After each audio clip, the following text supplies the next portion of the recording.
mom and dad. Your mom and dad. Your mom and dad. Your mom and dad. Well, Hey. welcome home, family. It's your mom and dad. What's up? Hello, Hey, hello. hey. Evan, I have another question for you. Oh, starting off hot, baby. I'm telling you, Temptation Island gets my mind reeling with questions. We've been watching it separately, and it's probably good because then I get through the episodes because I'd be pausing them every 2 minutes to ask you a question. It just it really lubricates the mind. Yeah. Well, I've been having cheating dreams lately. Oh no, for real. I think from watching it. What's been happening? You What have cheating I on me? been Duh. doing? What have I been doing in them? I think it's just more like I have dreams now where it's like your personality just changes into one of these people. You know what I mean? Almost just like where it's like I catch you cheating. You're like, what? What?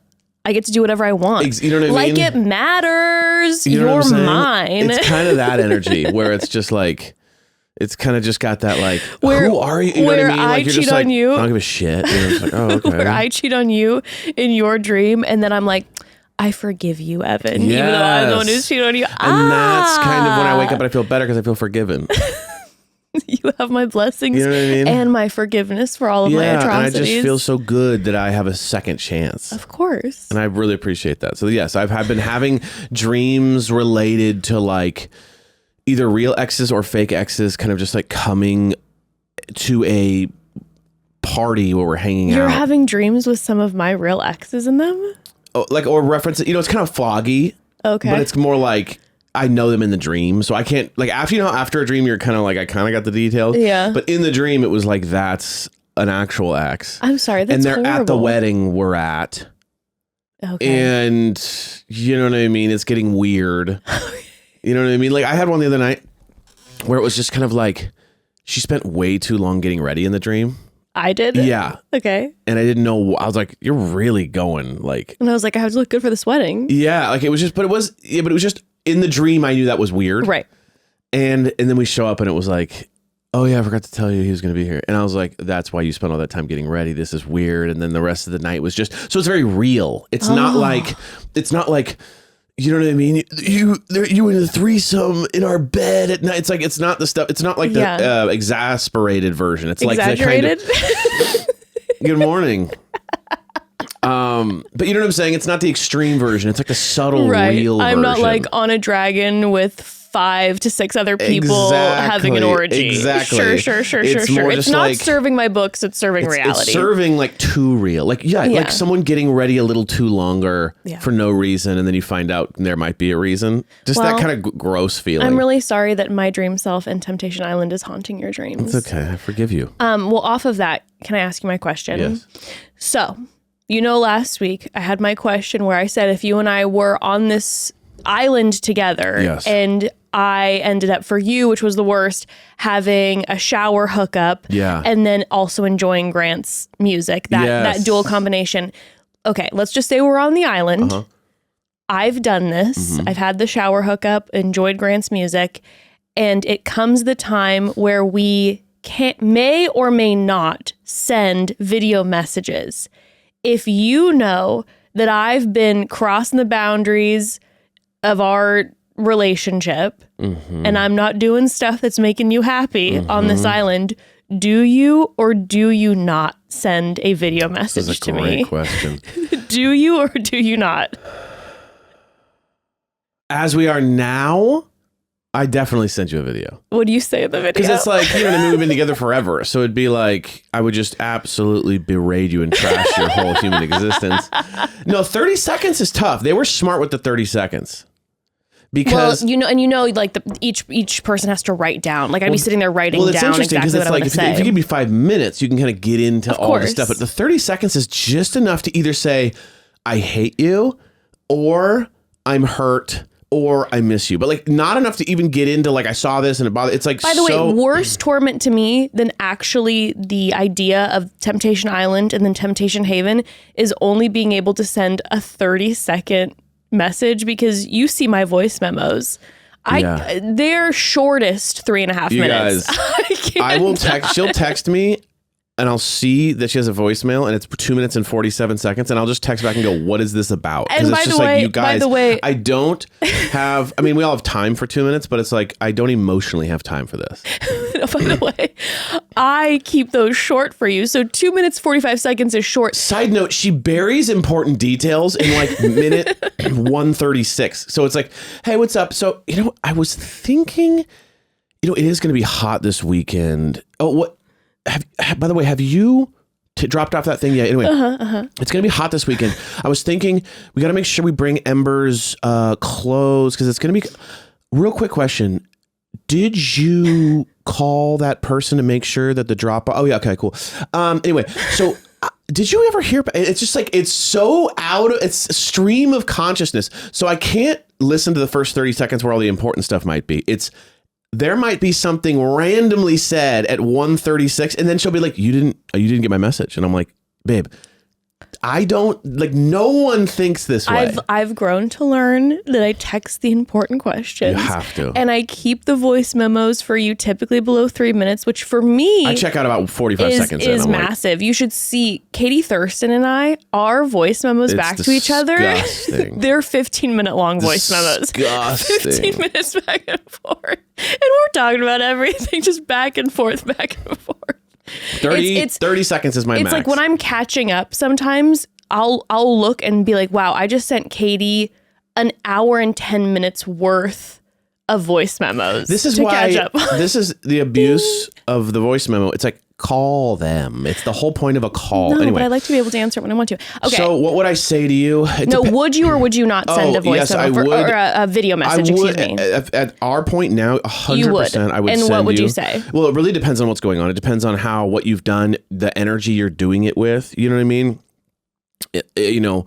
Pick an energy. Like, are you crazy? Are you ignoring me? Does it seem spiteful? I think it just depends on kind of what you're doing. Like if I'm sensing that you're doing something against me because you feel like I've done something versus just like you've completely dismissed me and you're just having fun. Picture me as Grant.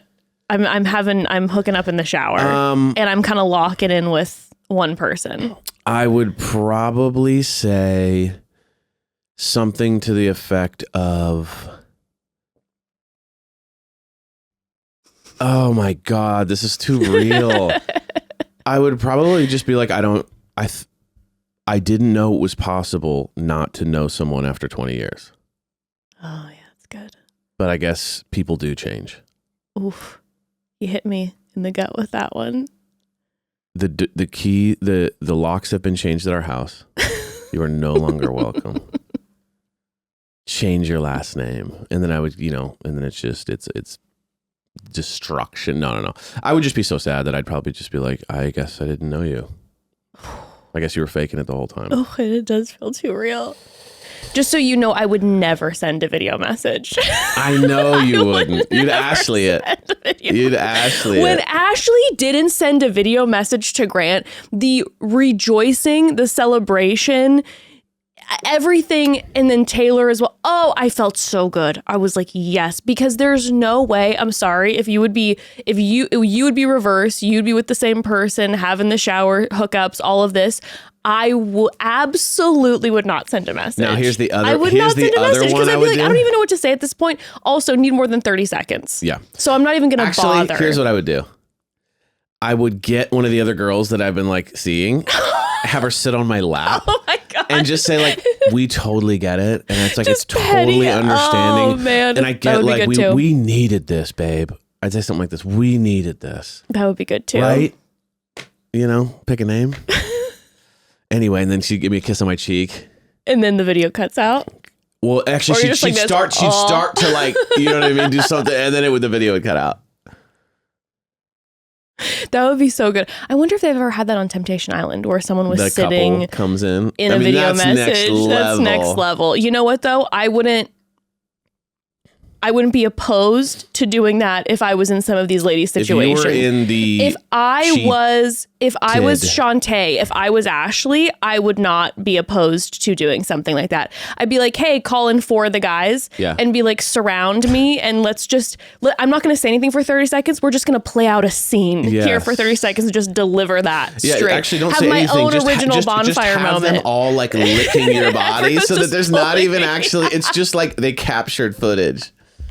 My own Bonfire. I'm like, you're gonna watch this. Exactly. Oh, this I like. That I would do something more like spiteful. that. It's either that or no video at all. No video at all. Let's get into this. Let's get into this. Let's get into this. Today we are talking about and recapping episodes 7 and 8 of Temptation Island.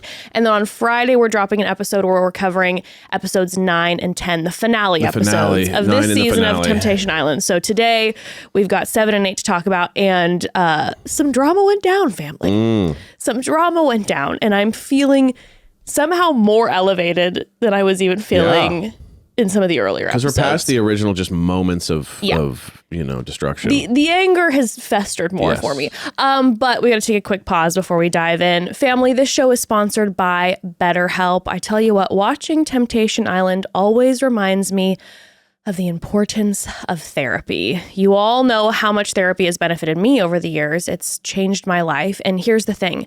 Mental health awareness is growing, but there's still progress to be made. 26% of Americans who participated in a recent survey say that they have avoided seeking mental health support due to fear of judgment, which I completely understand. With my background, I was once made to feel that way too, but it's so important, and you are so worthy. This Mental Health Awareness Month, let's encourage everyone to take care of their well-being and break the stigma. The world is better when people are healthy and happy. And if you're thinking of giving therapy a try, may I suggest BetterHelp?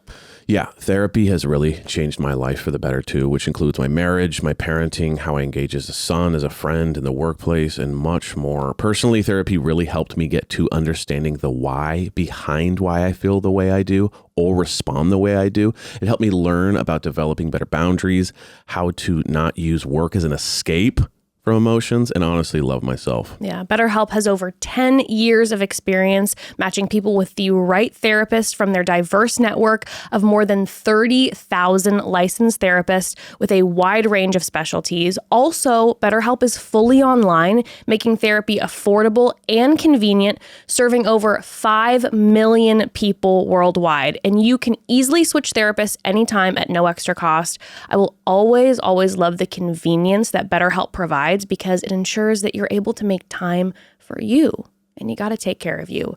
We're all better with help. Visit betterhelp.com/momdad to get 10% off your first month. That's BetterHelp, HELP.com/momdad. BetterHelp.com/momdad. Okay, family. Quickly before we dive in, like I said, today we're covering episodes 7 and 8 of Temptation Island. Friday, tune in for 9 and 10, the finale.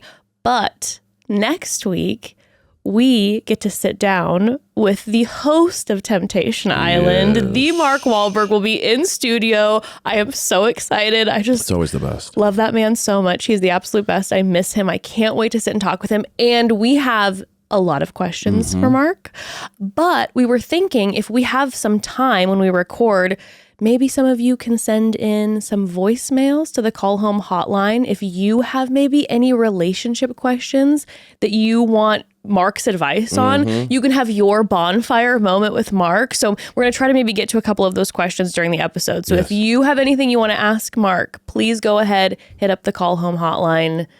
It'll be a good time. Absolutely. It's always a good time with Mark. I always walk away from episodes with Mark feeling so thoughtful. Hopeful and going inward. And I think about it for like days to come. I agree. So excited. Love him. He's the best. Okay, so let's get into episodes 7 and 8. And like last time, if you're all right with it, I'd like to go couple by couple. 100%. Is that possible? 100%. Let's start with Grant. Let's do what we did last time. Let's start with Grant and Ashley. Okay. Because per usual, I have a lot to say about Grant. Per usual. Good guy. Wonderful man. No issues there. These last two episodes, flawless So delivery, respectful. just absolutely Sees both sides. humility in the video messages, just absolutely understands how his partner's feeling throughout I think they're this. in a good space. I think they're going to work out. Anyway, on to the next couple. Yeah, exactly. Okay, so let's start when after the bonfire, starting in episode 7, after the bonfire, Grant comes back to the men's villa. He immediately sees Natalie and he says, by the way, Ashley was the one in the Haven. She was the one in the Temptation Haven when the light went on. Yeah. But by the way, they saw the light go off numerous times. Yeah. But he's like, that was Ashley. Yeah. And Natalie's like, do you think that she had sex? He goes, oh yeah, definitely. Which was strange because there was nothing even showing that at all. Really before. annoying because I'm sorry, Grant. We all know what is shown during bonfires, and you saw Ashley go in and hear like a quick smooch. Sure. So don't do this whole, yeah, she's been the one in the Temptation Haven, and she's absolutely plowing that guy, Danny. Well, and also, like, let's be real, she's been one of the, like, you know, they've all been very like conservative, you know what I mean? All in regards of them to have like, been. but All she's the also women. been super like just not letting it get physical, super. And if you are Grant, you would know her enough to know like she doesn't move fast. But you would does like he? know. Well, like right. That's the question. What I think that was a response is I don't know if he even thought there was sex. I think it was more like him trying to get sympathy from Natalie. Of course. Right. Just But kind of of that course. like, yeah, like, oh, for sure, man. She screwed me. It's so bad. Yeah. So just so you know, like I'm not a bad guy. I'm just going to cut it off. And he tells Natalie in that moment that he's going to cut it off. Now, something very interesting happens. This is a sidebar that Evan and I, we were watching this separately, and then we both brought it up to each other because it threw us off so much. Yeah. So he's telling Natalie he's going to cut off the relationship with Ashley in the video message. And then Brion walks up and he looks at Brion and he goes, yeah, I'm sending Ashley a video message tomorrow, cutting it off. Yeah. Now, Natalie quickly says something to Brion, and then Brion. So Natalie just looks at is listening to it's her, Brion, it's Natalie, Brion, and Grant sitting there talking. Grant kind of declares, by the way, Brion, I'm gonna, send this video breaking it off. Natalie goes, oh, and then she kind of interrupts Grant, Right. and goes, Brion, are you gonna send a message about the threesome or about yours? And he goes, yeah, I got to deal with this threesome thing. And that's when. And then Grant intensely snaps at Brion and goes, did you hear me? And he's like, so yeah, I'm gonna send. And he's like, he kind of keeps talking for a second while he throws the, did you hear me? Yeah. And then did you hear me again? And to where Brion then like stops. And Brion's he's like, yeah, good for you, man. You're standing your ground and you do what you need to do. And Grant fully snaps. And it was Did super you weird. hear me? Well, it was super weird too because he goes, did you hear me? And Brion's like, yeah, I'm gonna spend that video. He goes, did you hear me? Stops him.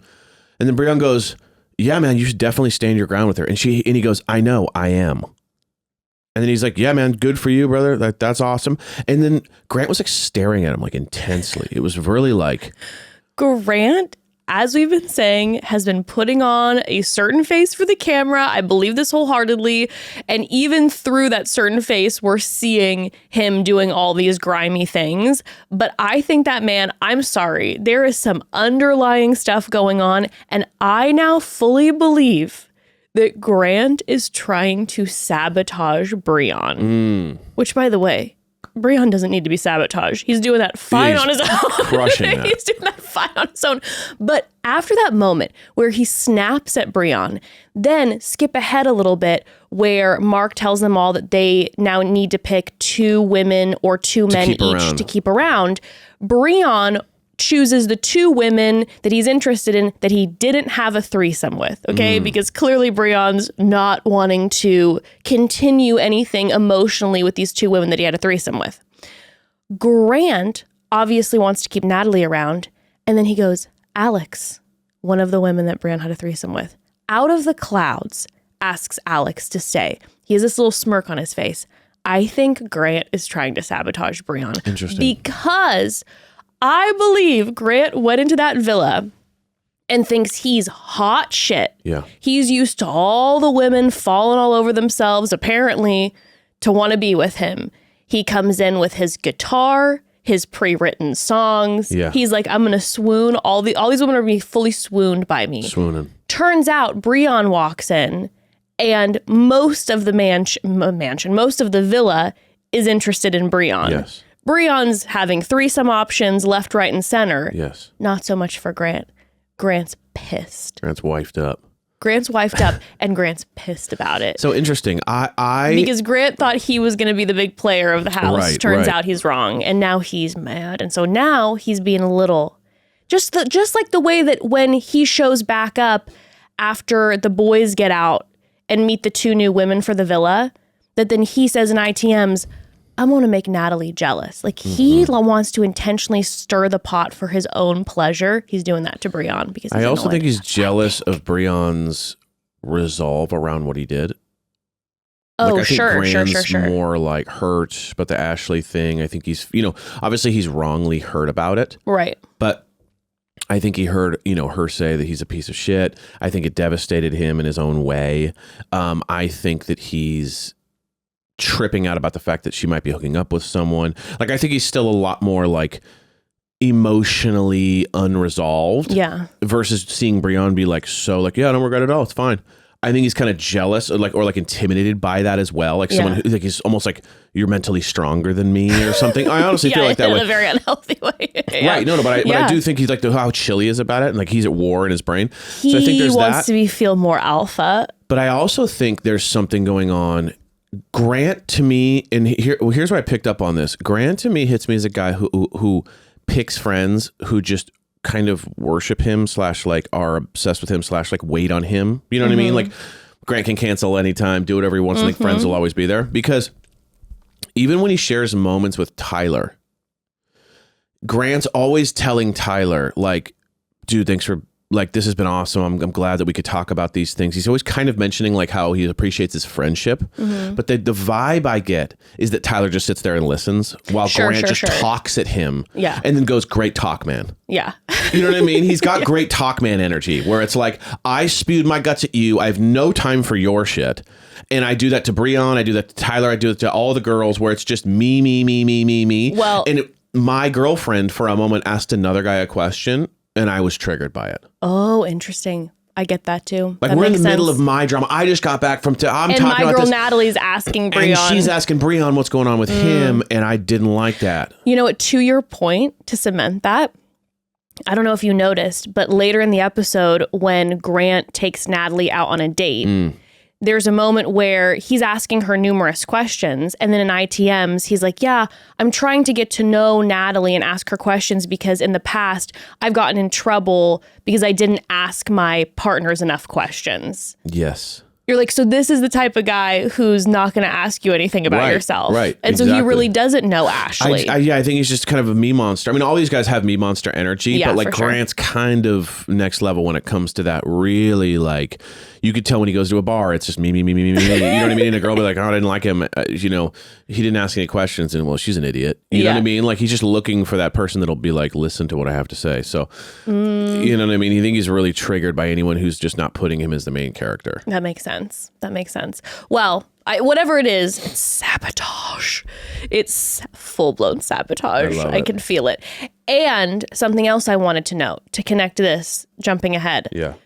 He, again, like I said numerous times, he tells Natalie he's going to cut it off with Ashley. Yeah. Okay? As he's done numerous times already in this process. It's over. It's over. And then we hear him in the ITMs be like, maybe I'll forgive Ashley. Right. And you're like, okay. It's giving the movie where the mistress is like, when are you going to leave your wife? Yes. Oh, I'm going to at some point, never do. And then it explodes. Yep.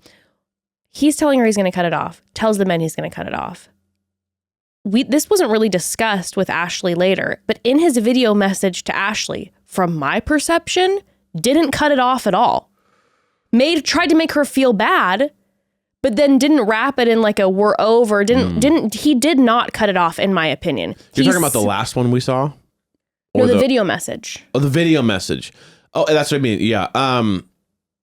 Interesting. Okay. In my opinion, he didn't cut it off. I was a little, you know what I mean? I kind of felt at the end, he said like, I'm choosing the love that I deserve kind of thing. So he didn't cut it off for sure, but he definitely kind of alluded to like, I'm moving on. That's kind of the, maybe I need to rewatch it, but I didn't gather it that. definitely wasn't clear. I gathered you're trying to make me feel like shit right now, Grant, but not it was wrapped up in like but I love you. And I'm forgiving you. Yeah. So I'm like, that's not cutting off to me. Maybe it's kind of like a 80-20, 80% cutting off 20%. But if you come back to our final meeting and you're like, I'm so sorry, I love you so much. You'll say that I cut that off. Make this work. No, I might like make it work. Oh, okay. You know what I'm saying? Like, it's almost like leaving 20-30% for like if you show up. Yes. Begging for me. You want that option. But yeah, you know what I mean? Like, I'm not going to allow myself to be hurt if you show up and be like, you're a piece of shit.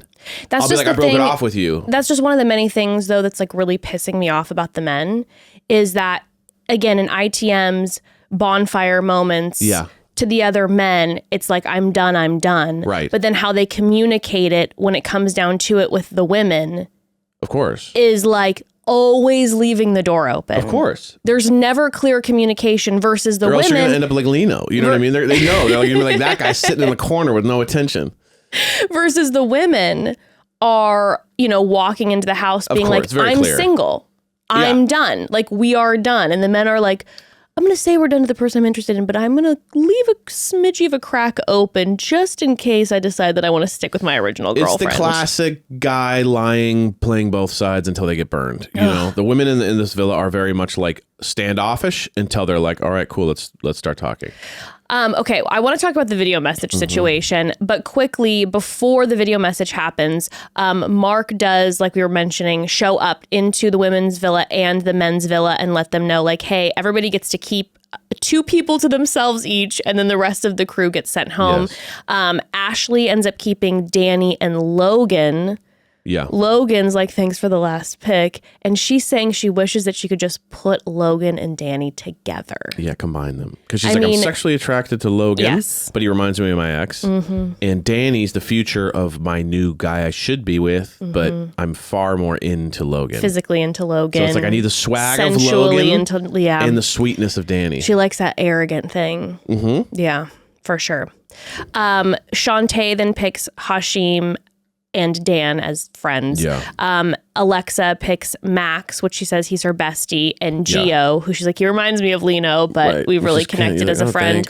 You're like, oh, thank you. Dude, Alexa's just the like friend zone creator. Just the absolute, just like, everyone's my friend. And the guys are like, cool, thanks. Well, it's funny because Shantae's obviously been friend zoning everyone from the get. But they never even had like a... But Alexa had like flirtations with a lot of the guys at the beginning, and then it's like friend zoned. He's like, you're just my buddy. And it's like, okay, thanks. He's like, I thought we were flirting. I guess if I get to stay in the villa and kind of like party and chill, that's cool, but geez. And then Tayler ends up choosing Yaman and Case. And then at the men's villa, Grant, again, Natalie, Alex, Saboteur. Brion chooses Angel because she asked him tough questions. That surprised me. Interesting, because she absolutely destroyed him. And he was like, yeah, she's annoying. Because she asked me real questions, but then he chose. So I thought that was interesting. And then he chooses Amaya, who we'll get into it when we talk about Brion and Shante, but he says my arch nemesis. Yeah.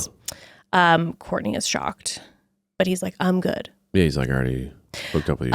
Exactly. Tayler chooses Kay, and then Mel and Lino chooses Nikki and Olivia. And then they all go out on big group hangs with each villa.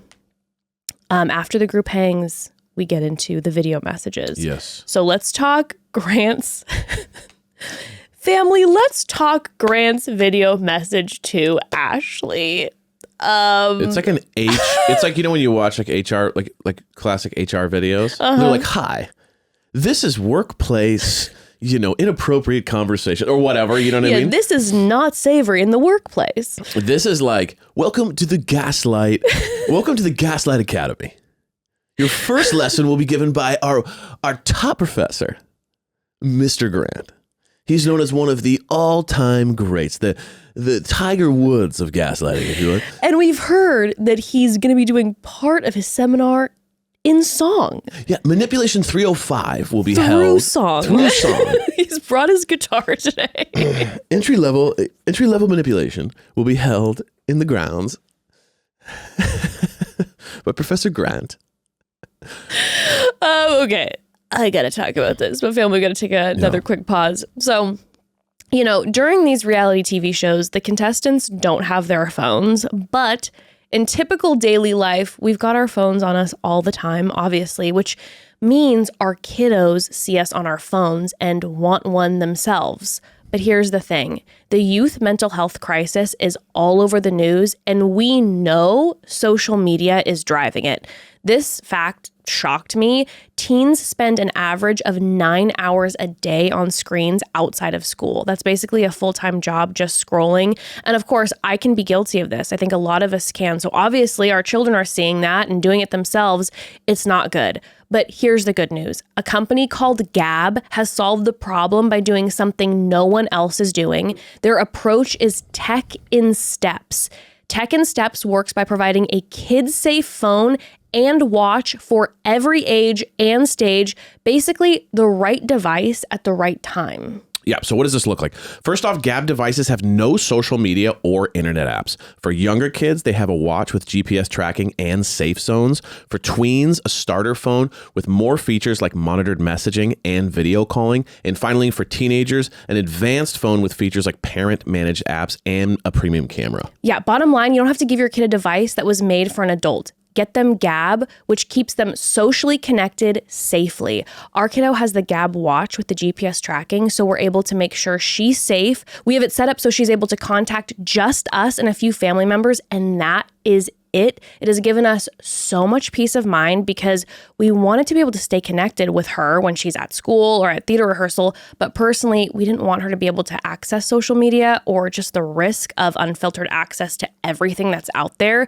With Gab, we've been able to attain that, and we are so grateful. Also, her Gab watch has focus mode, which allows you to silence notifications on your child's Gab watch at specified times during the day, like school, so she doesn't get distracted. They've truly thought of it all. I'm telling you, family, we cannot recommend Gab enough. They have been a true game changer in our house, and the peace of mind that's been provided because of Gab is massive. It's truly been like a deep breath.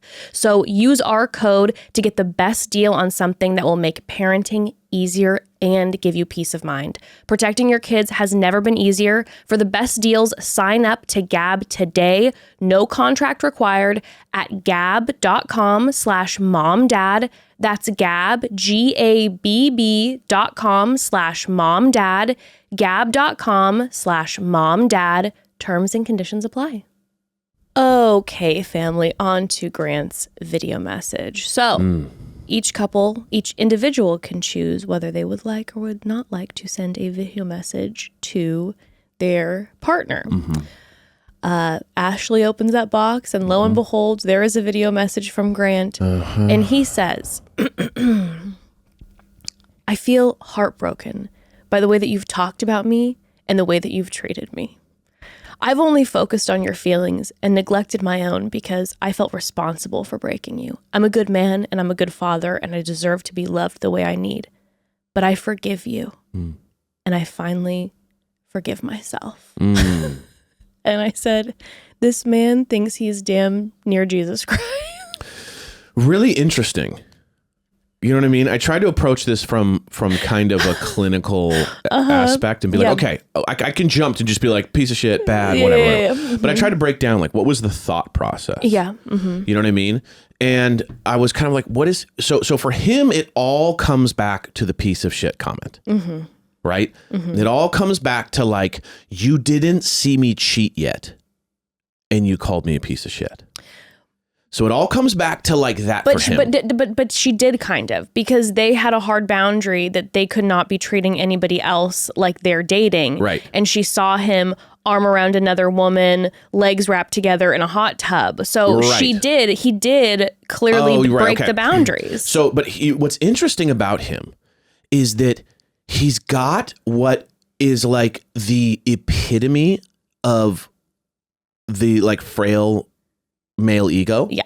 Where it's like, you saying that was enough to give me legality to do whatever I wanted. Now it's which is all wild, right? It's wild to be like, you were critical of me. And that's enough for then me to react in any way I please and get away with it and feel validated by it. And it's really interesting how certain people can just justify anything with anything.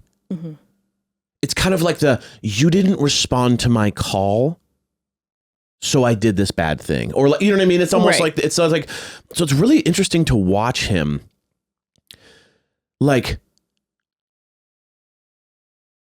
not kind of at least both sides where it's like, oh, you said that about me and I messed up. I did the wrong thing, but you also kind of deserve, at least just kind of have like a, you know what I mean? Like you deserved what I did. Like a video message where he's like, I'm not going to lie to you. Like, I know I made massive mistakes. Exactly. But you really hurt me. Right.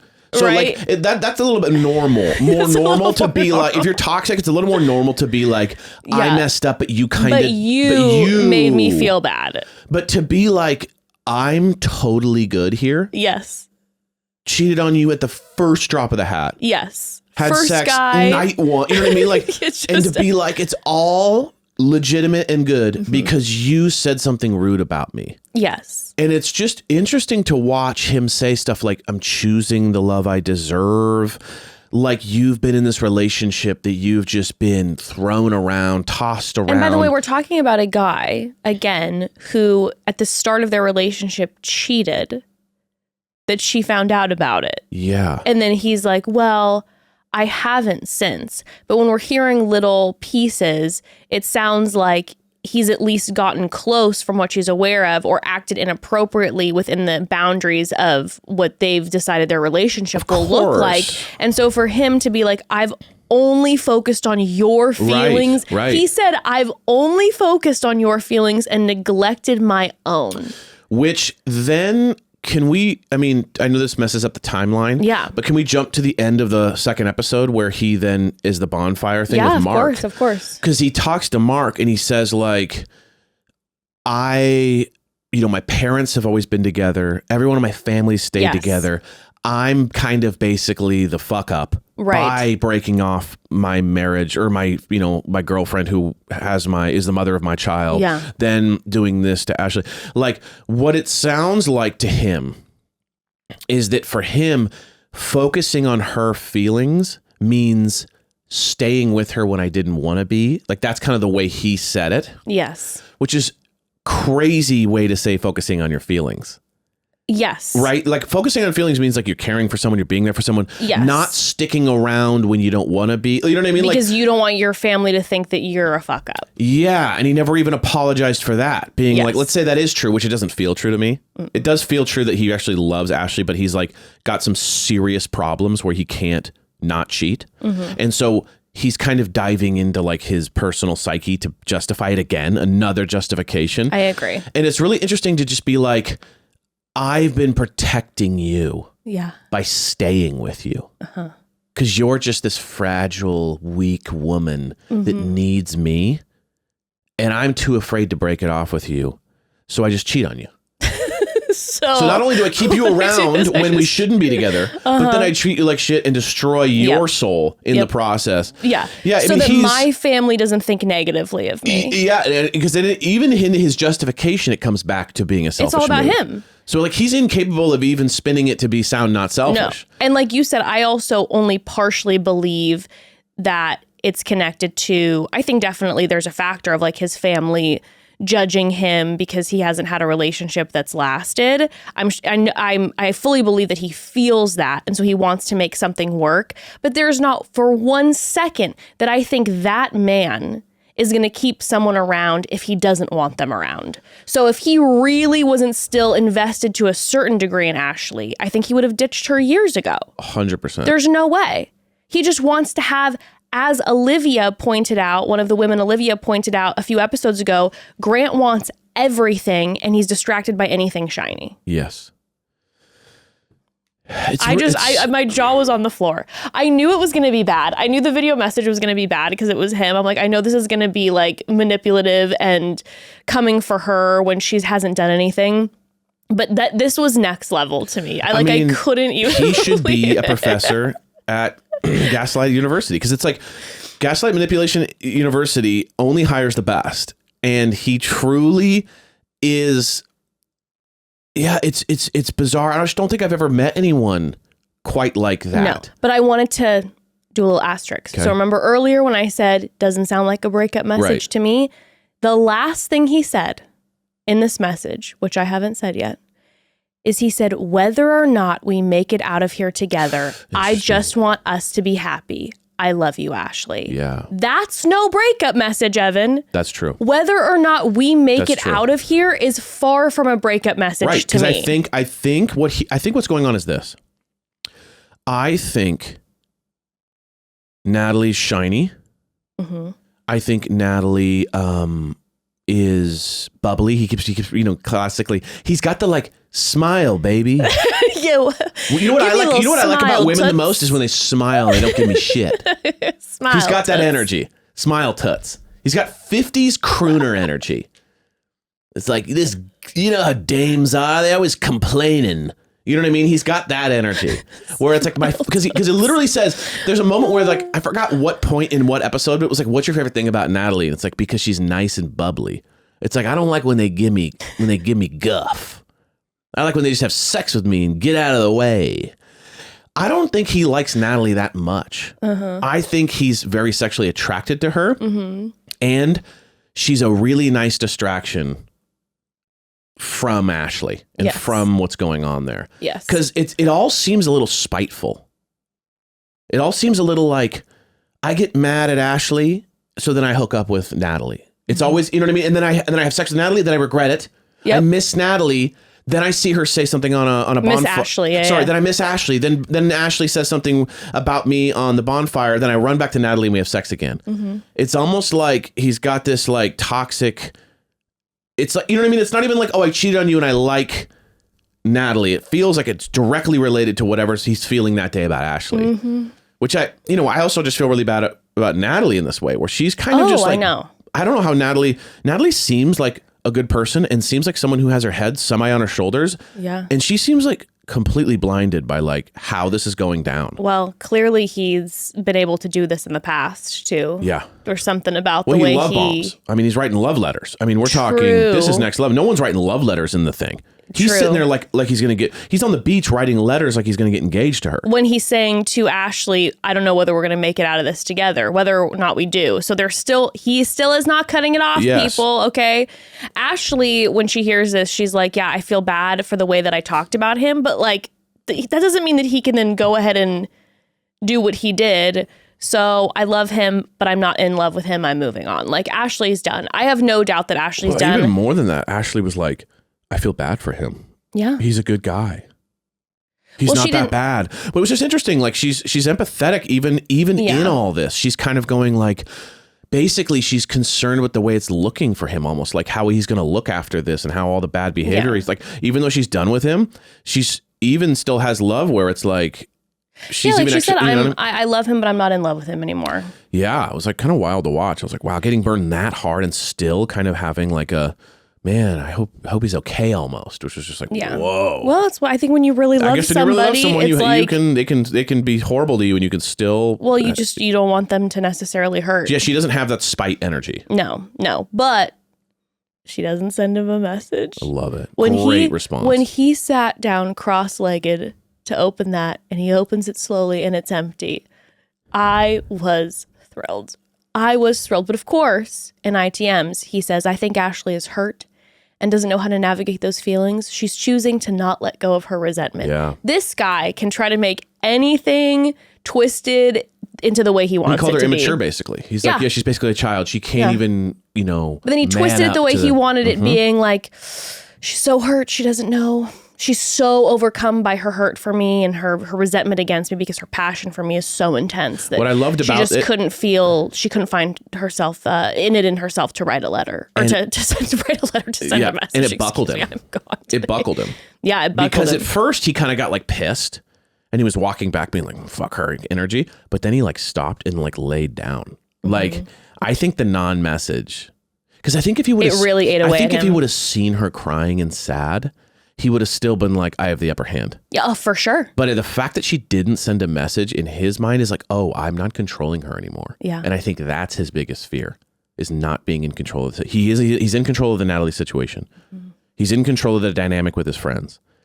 And he just lost control of Ashley, which makes him feel like, oh, maybe I'm not the shit that I thought I was. Well, and also, too, he seems to, because he did it with Natalie, tried to make Natalie jealous. Natalie shut him down. Yep. They chased after Natalie again. I think he loves the chase. He's probably addicted to the chase. So now that he lost that Ashley isn't even paying him enough attention to send him a message, he's spiraling. 100%. Spiraling.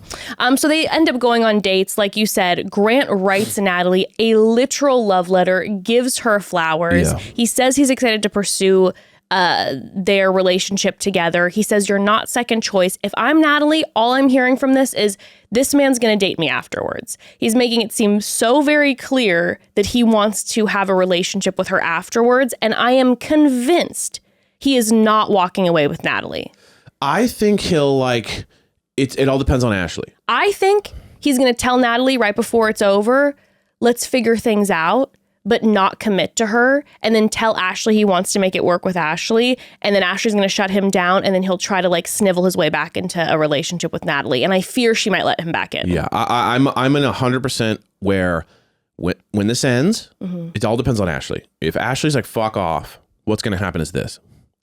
He's going to go into the ceremony with a fuck off Ashley, with a maybe Ashley. Yeah. Ashley, if Ashley shuts him down and says fuck you, well, he'll come back to Natalie and be like, yeah, told her to kick rocks. We're together now. Yeah. They're going to leave the island super locked. Within 2 weeks of him being home, he's going to be reaching out to Ashley, trying to hook up with Ashley, seeing if she'll bend, see if she'll break, and then it'll all fall apart. But I do think it all depends on how Ashley deals with it.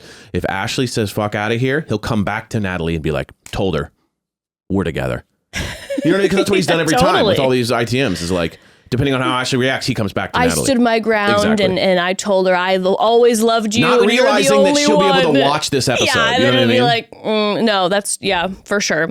Well, then Ashley goes on a date with Danny. Yeah. Danny again, she's chosen Danny every time. She's never taken Logan out since that first round. And even Danny was super strong. At this point, I might have ditched Ashley by this point. Been like, hey, you've been great, but to be honest with you, I'm not feeling that you really chosen me. But he You mean Logan or Danny? Danny, because hear me out. She keeps doing the you're my boyfriends. Your guys are my boyfriends. Your guys are my boyfriends. Logan's putting zero work in. I'm working overtime. And Logan's getting the same amount of almost attention than I am. Yeah.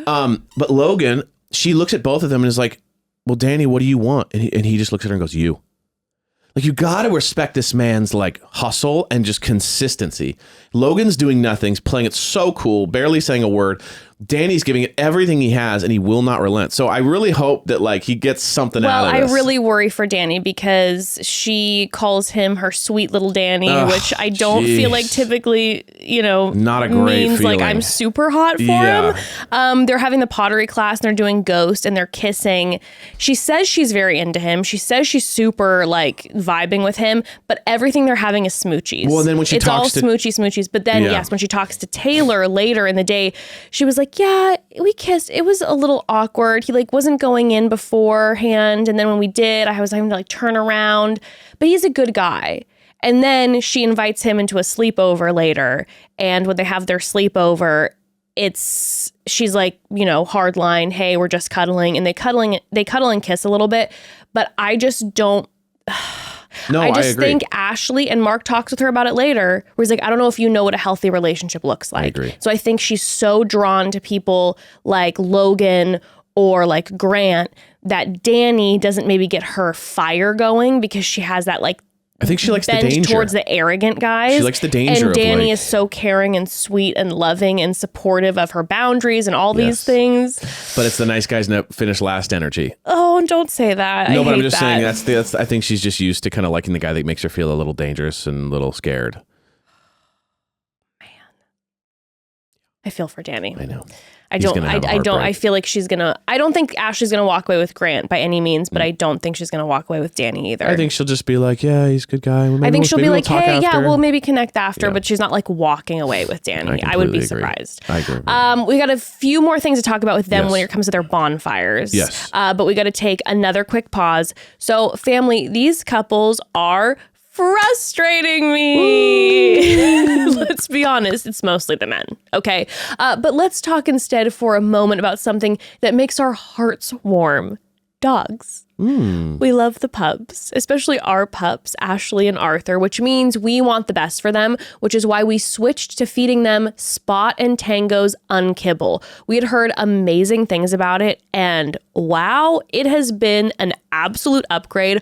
Arthur had been super itchy, and Ashley had been having some like gut and breath issues. And in the last few months, since they've been eating Spot and Tango's Unkibble, we have seen a huge difference. Arthur isn't itching. Ashley's breath is so much better, and so are her poops. And on top of that, they are obsessed with this Unkibble. Obsessed. They are obsessed, okay? Yeah, we were talking about it, how they're coming running now to eat. Like, Yes. well, I remember the first time I gave it to them, they kind of looked at me like, what is this? This is new. And they like took one bite and it was like, and it was just gone. And now ever since they're like, they've never loved any other food as much as they love Unkibble. And it makes sense because Spot and Tango's Unkibble is everything regular kibble isn't. Made with real human-grade ingredients and personalized to what your dog actually needs. They each have their own bag. It's very cute. It's dry food you can feel good about, and it's pantry-friendly too. It's made with 100% whole, fresh ingredients like real USDA meats, fruits, and veggies, but it's 40% less expensive than frozen food. The pups are in love with it, and the ease of shelf-stable, nutritious food has made such a difference for us. Plus, there's no more guessing how much to feed Ashley and Arthur either. That was always a stress for me. Well, Spot and Tango saves the day because they create a custom plan based on your dog's age, weight, breed, and activity level. And they include a pre-measured scoop, so you get it right every time. We are forever fans of Spot and Tango's Unkibble now, and honestly, Ashley and Arthur would be mad if we fed them anything else, okay? We've seen it make such a difference for them. You better believe that we're sticking with this Unkibble. Upgrade your pet's bowl with Spot and Tango Unkibble. For a limited time, go to spotandtango.com/momdad and use code MOMDAD to get 50% off your first order. That's spotandtango.com/momdad, code MOMDAD to get 50% off your first order. spotandtango.com/momdad, code MOMDAD. That's a great offer. Okay, let's quickly talk about the Ashley and Grant bonfire situation. Yeah. So first we see Ashley watching Grant. She sees him on his date with Natalie, flowers, the letter. You're like, if I'm watching it, I'm like, watching my boyfriend have sex 17 times and now confessing love through a love letter. I mean, it doesn't get worse than this. It does not get worse. And she's teary, but she's like, I think he jumps from girl to girl without acknowledging what he's leaving behind. Yeah. So this is a pattern, and she knows that it's a pattern because she's brought up his patterns before. So he has kind of like a copy paste thing that he does. And, you know, Mark was asking if he sent a message. She's like, it was a waste of time. He didn't even acknowledge his actions. Yeah. If I were her, by the way, I would have been like, also, he didn't break up with me. And he's writing her a letter. He said, I don't know what's going to happen with us. So, but she doesn't bring that up. But Mark does say, I'm concerned that you don't have a healthy view of what love relationship is, and what's like going to be for you.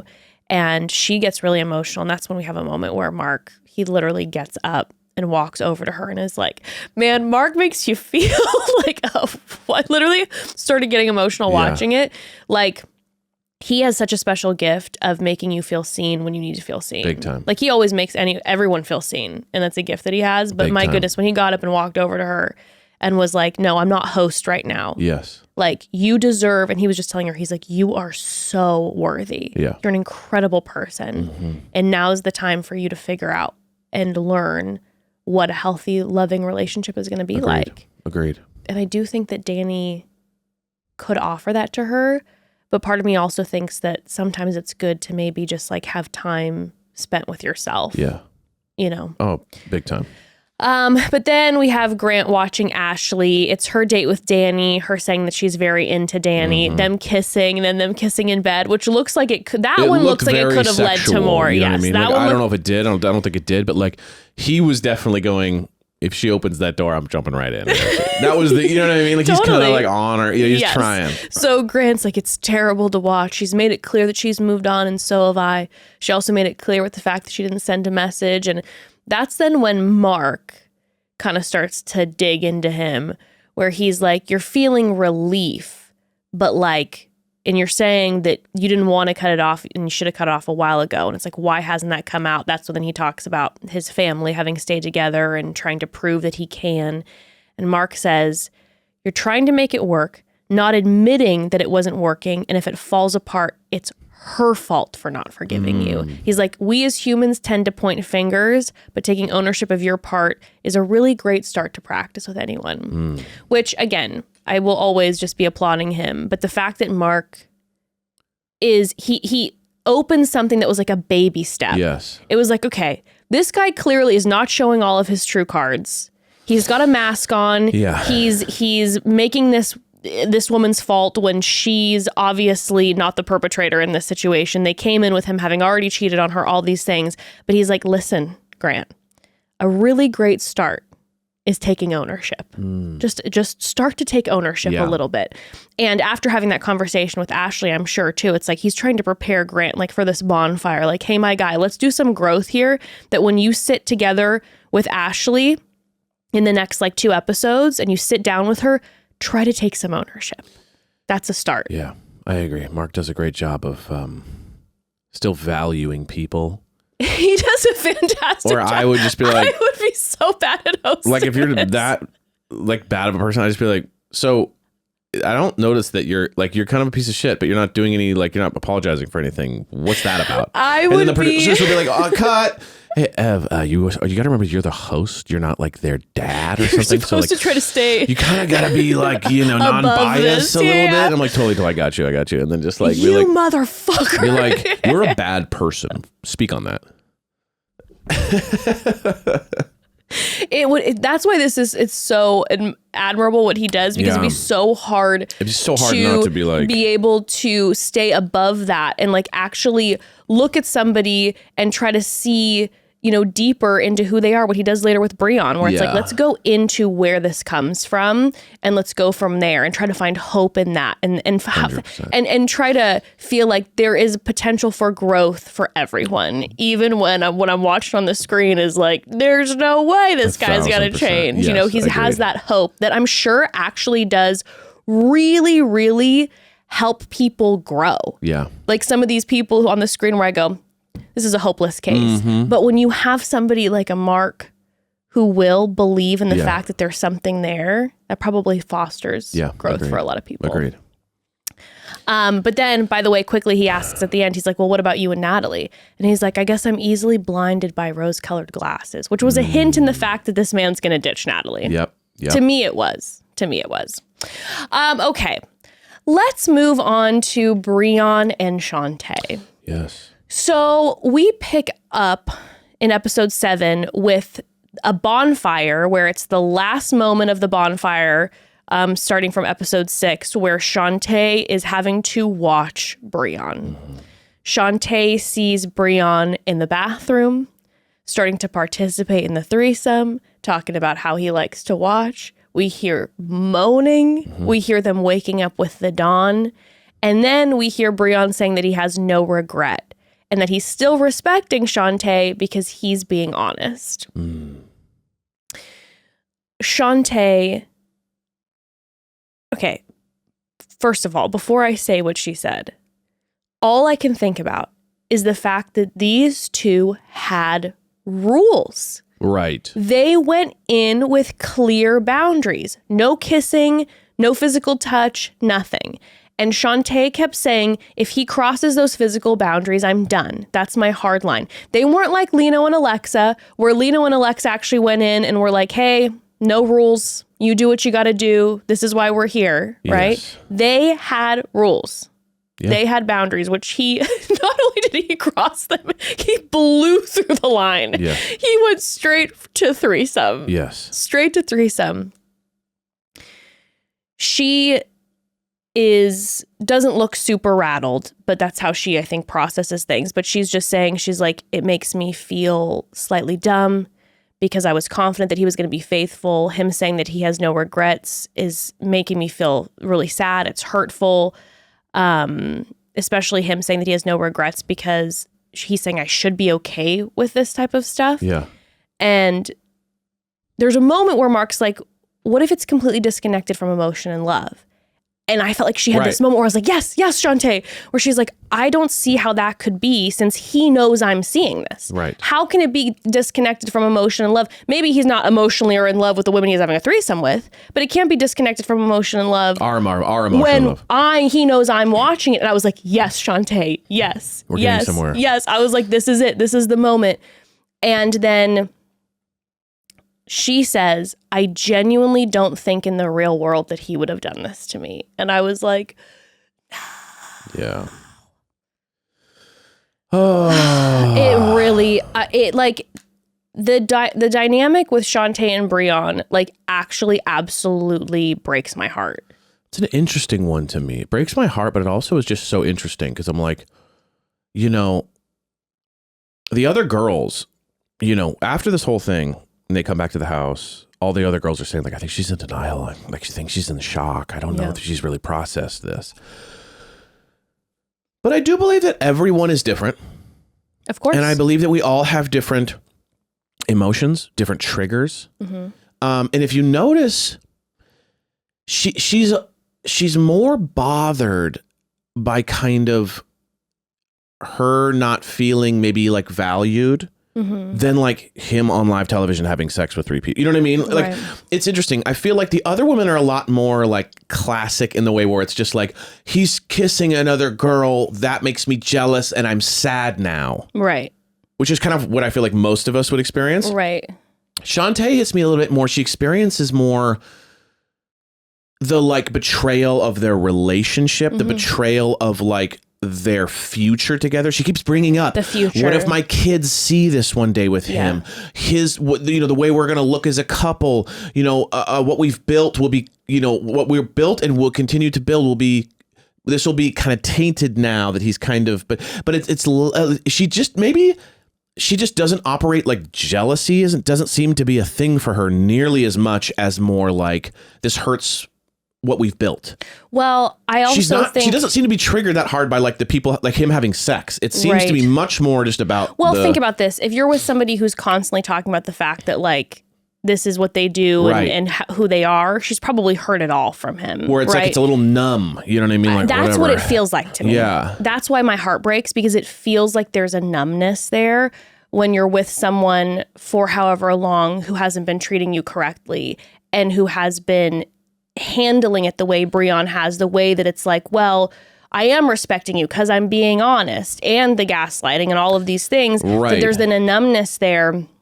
And I think when I see Shante and then she's talking about how heartbroken she is because of their future, I think about like, I just want her to be able to then leave him, because I think what she really, really wants is to have a family and a future together with someone. And that someone right now happens to be Brion, but Brion's not the right person for her. Right. But I think what she really wants is like a beautiful relationship with kids and a long-term family and all of these things. And I think that's why that hurt really resonates there, because it's like, hey, I've spent years dealing with his shit.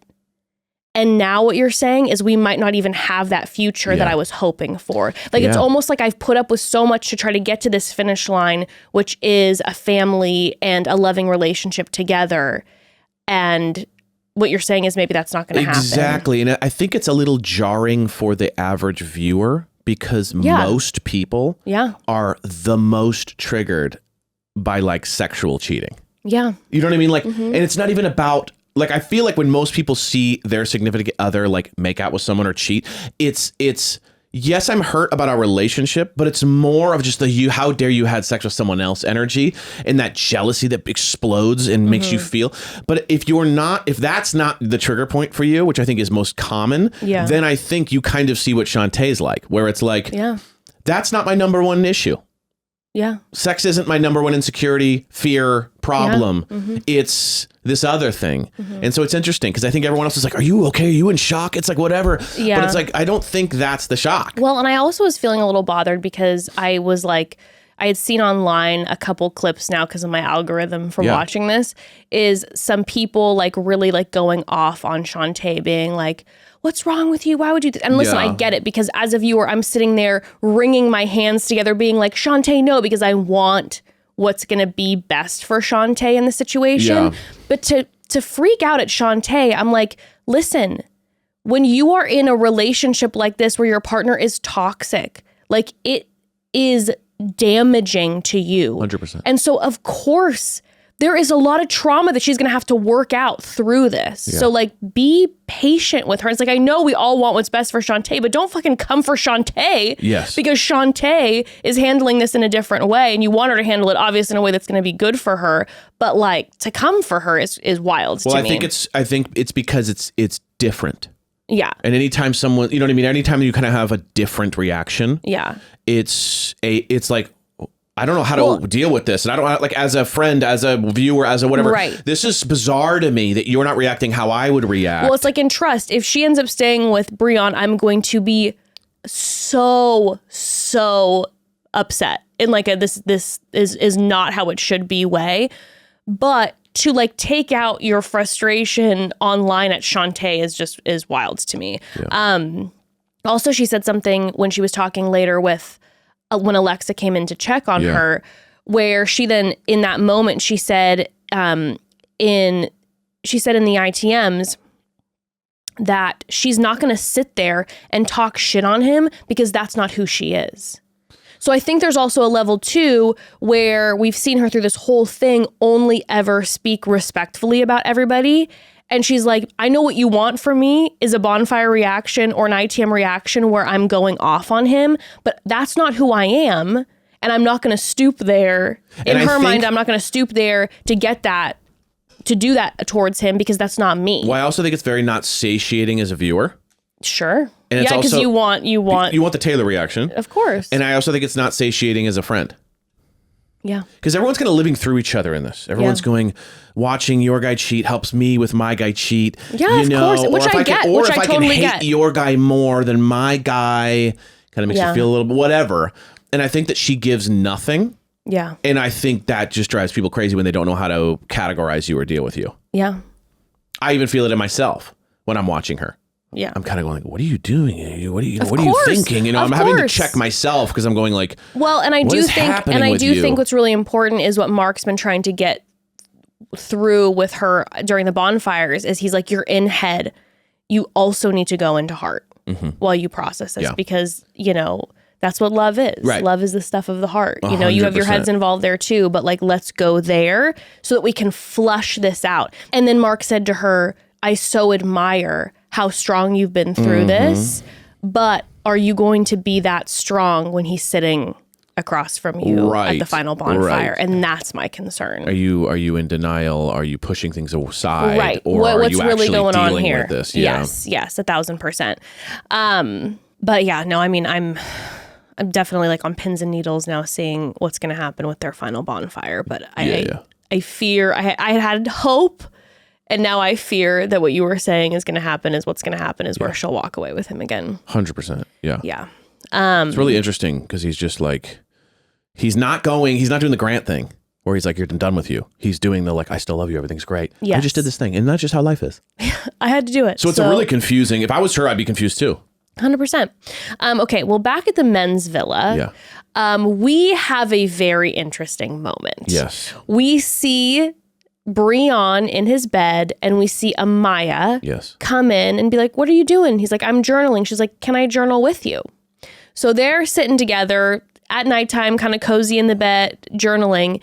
And he says that he wants to write a love letter And she goes, he basically wants to start like love letter. trauma dumping / like just spilling his guts about his relationship. No, but first he's like, I'm going to write a love letter. And she's like, love letter? Like, what are you going to, what's For that who? about? And he's like, well, I need to explain the threesome. And Amaya goes, threesome? Oh yeah, she didn't even know. I don't even know her. Yeah, I didn't even know. That's crazy. She didn't know. By the way, I can't how did believe the house not talk about this? I'm actually so impressed with the women who were in that threesome. How was it not being talked about the whole fact time? that Courtney and Alex didn't go and share that with everybody, very impressive. I would have Wild. immediately been like, guess what we just did, everybody? I mean, you're sitting around all day doing nothing. How does it not come up? And it's not like there's that many people in He the told villa. the guys. I mean, how does it? That's what how I'm is saying. The fact that everyone's that tight-lipped, very impressive. impressive? Very impressive. There's Wild. no way. I'm like, if I would have been in the house in 5 minutes, I would have been like, would have gone and But by told the way, everybody. yeah. I feel like he made the call. Yeah. He's the one in the relationship. We all had a threesome. Exactly. Guess what, everybody?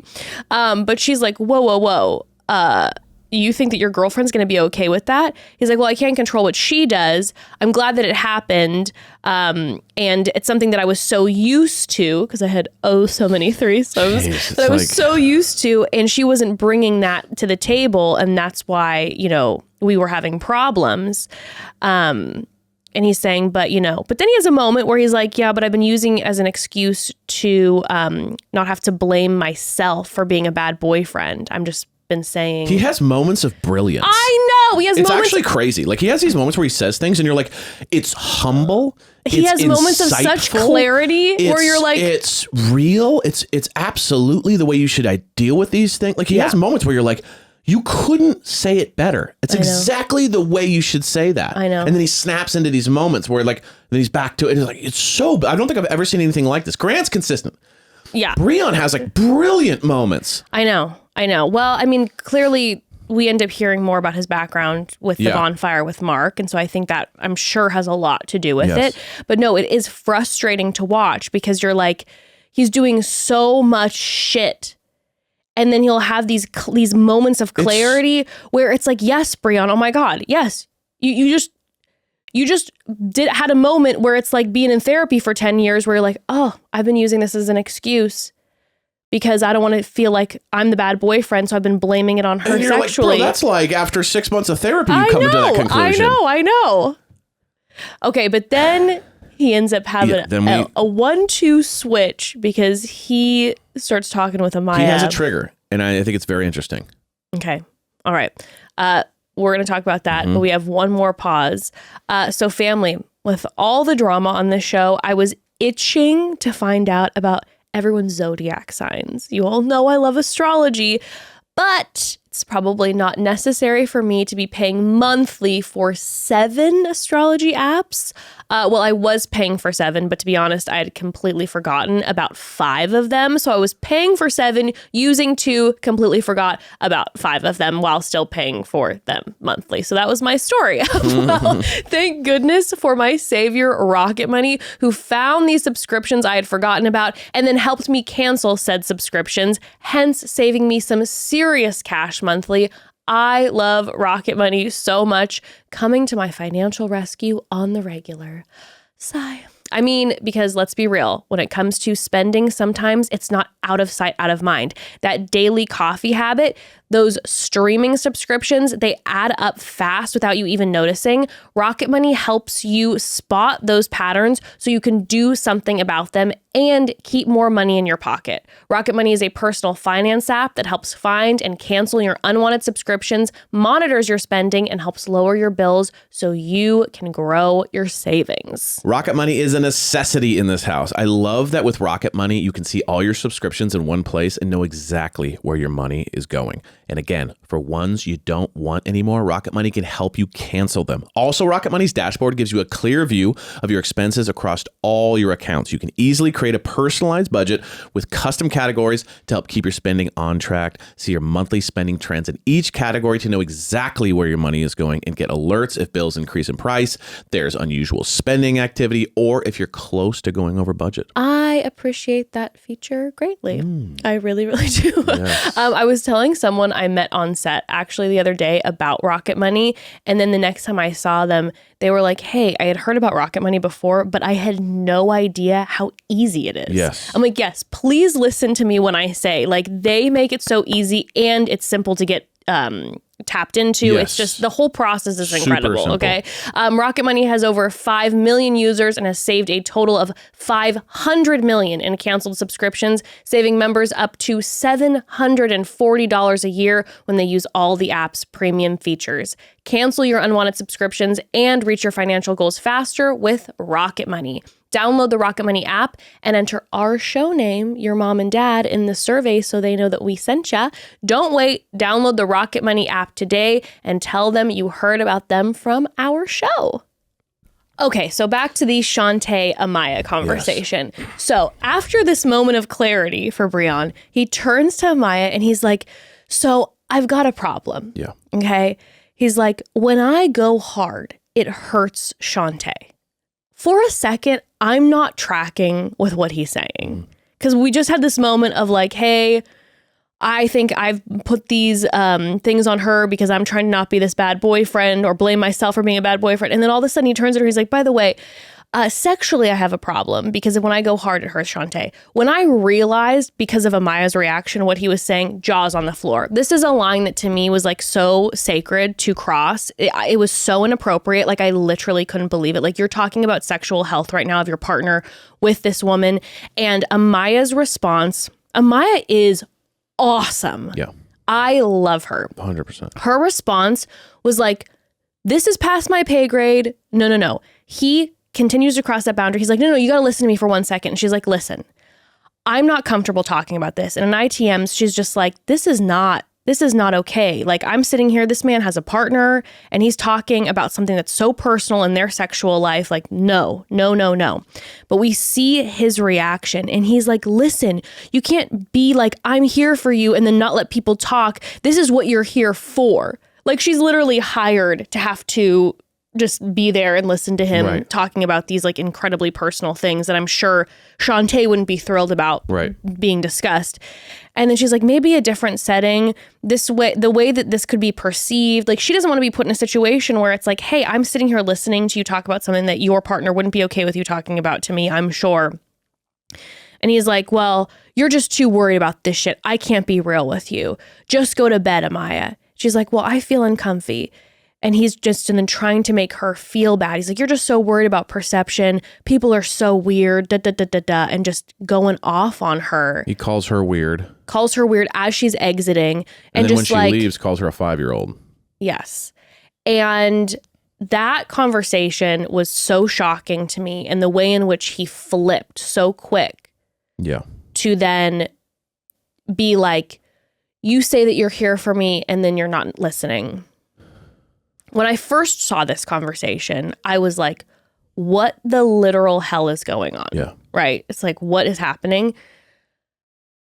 After hearing his Bonfire with Mark, where he talks about how he, he says that both of his parents were on drugs and that he got taken from the home at 2 and then ended up having to be in a foster care system. And he's basically done everything alone his whole life. This man hasn't had anybody.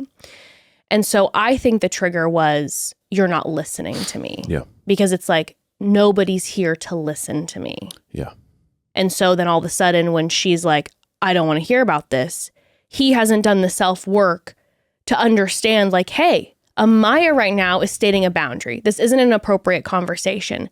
She's not leaving you and not listening to you. And you can't now put that on her. You've crossed a boundary she's not comfortable with. This isn't abandonment.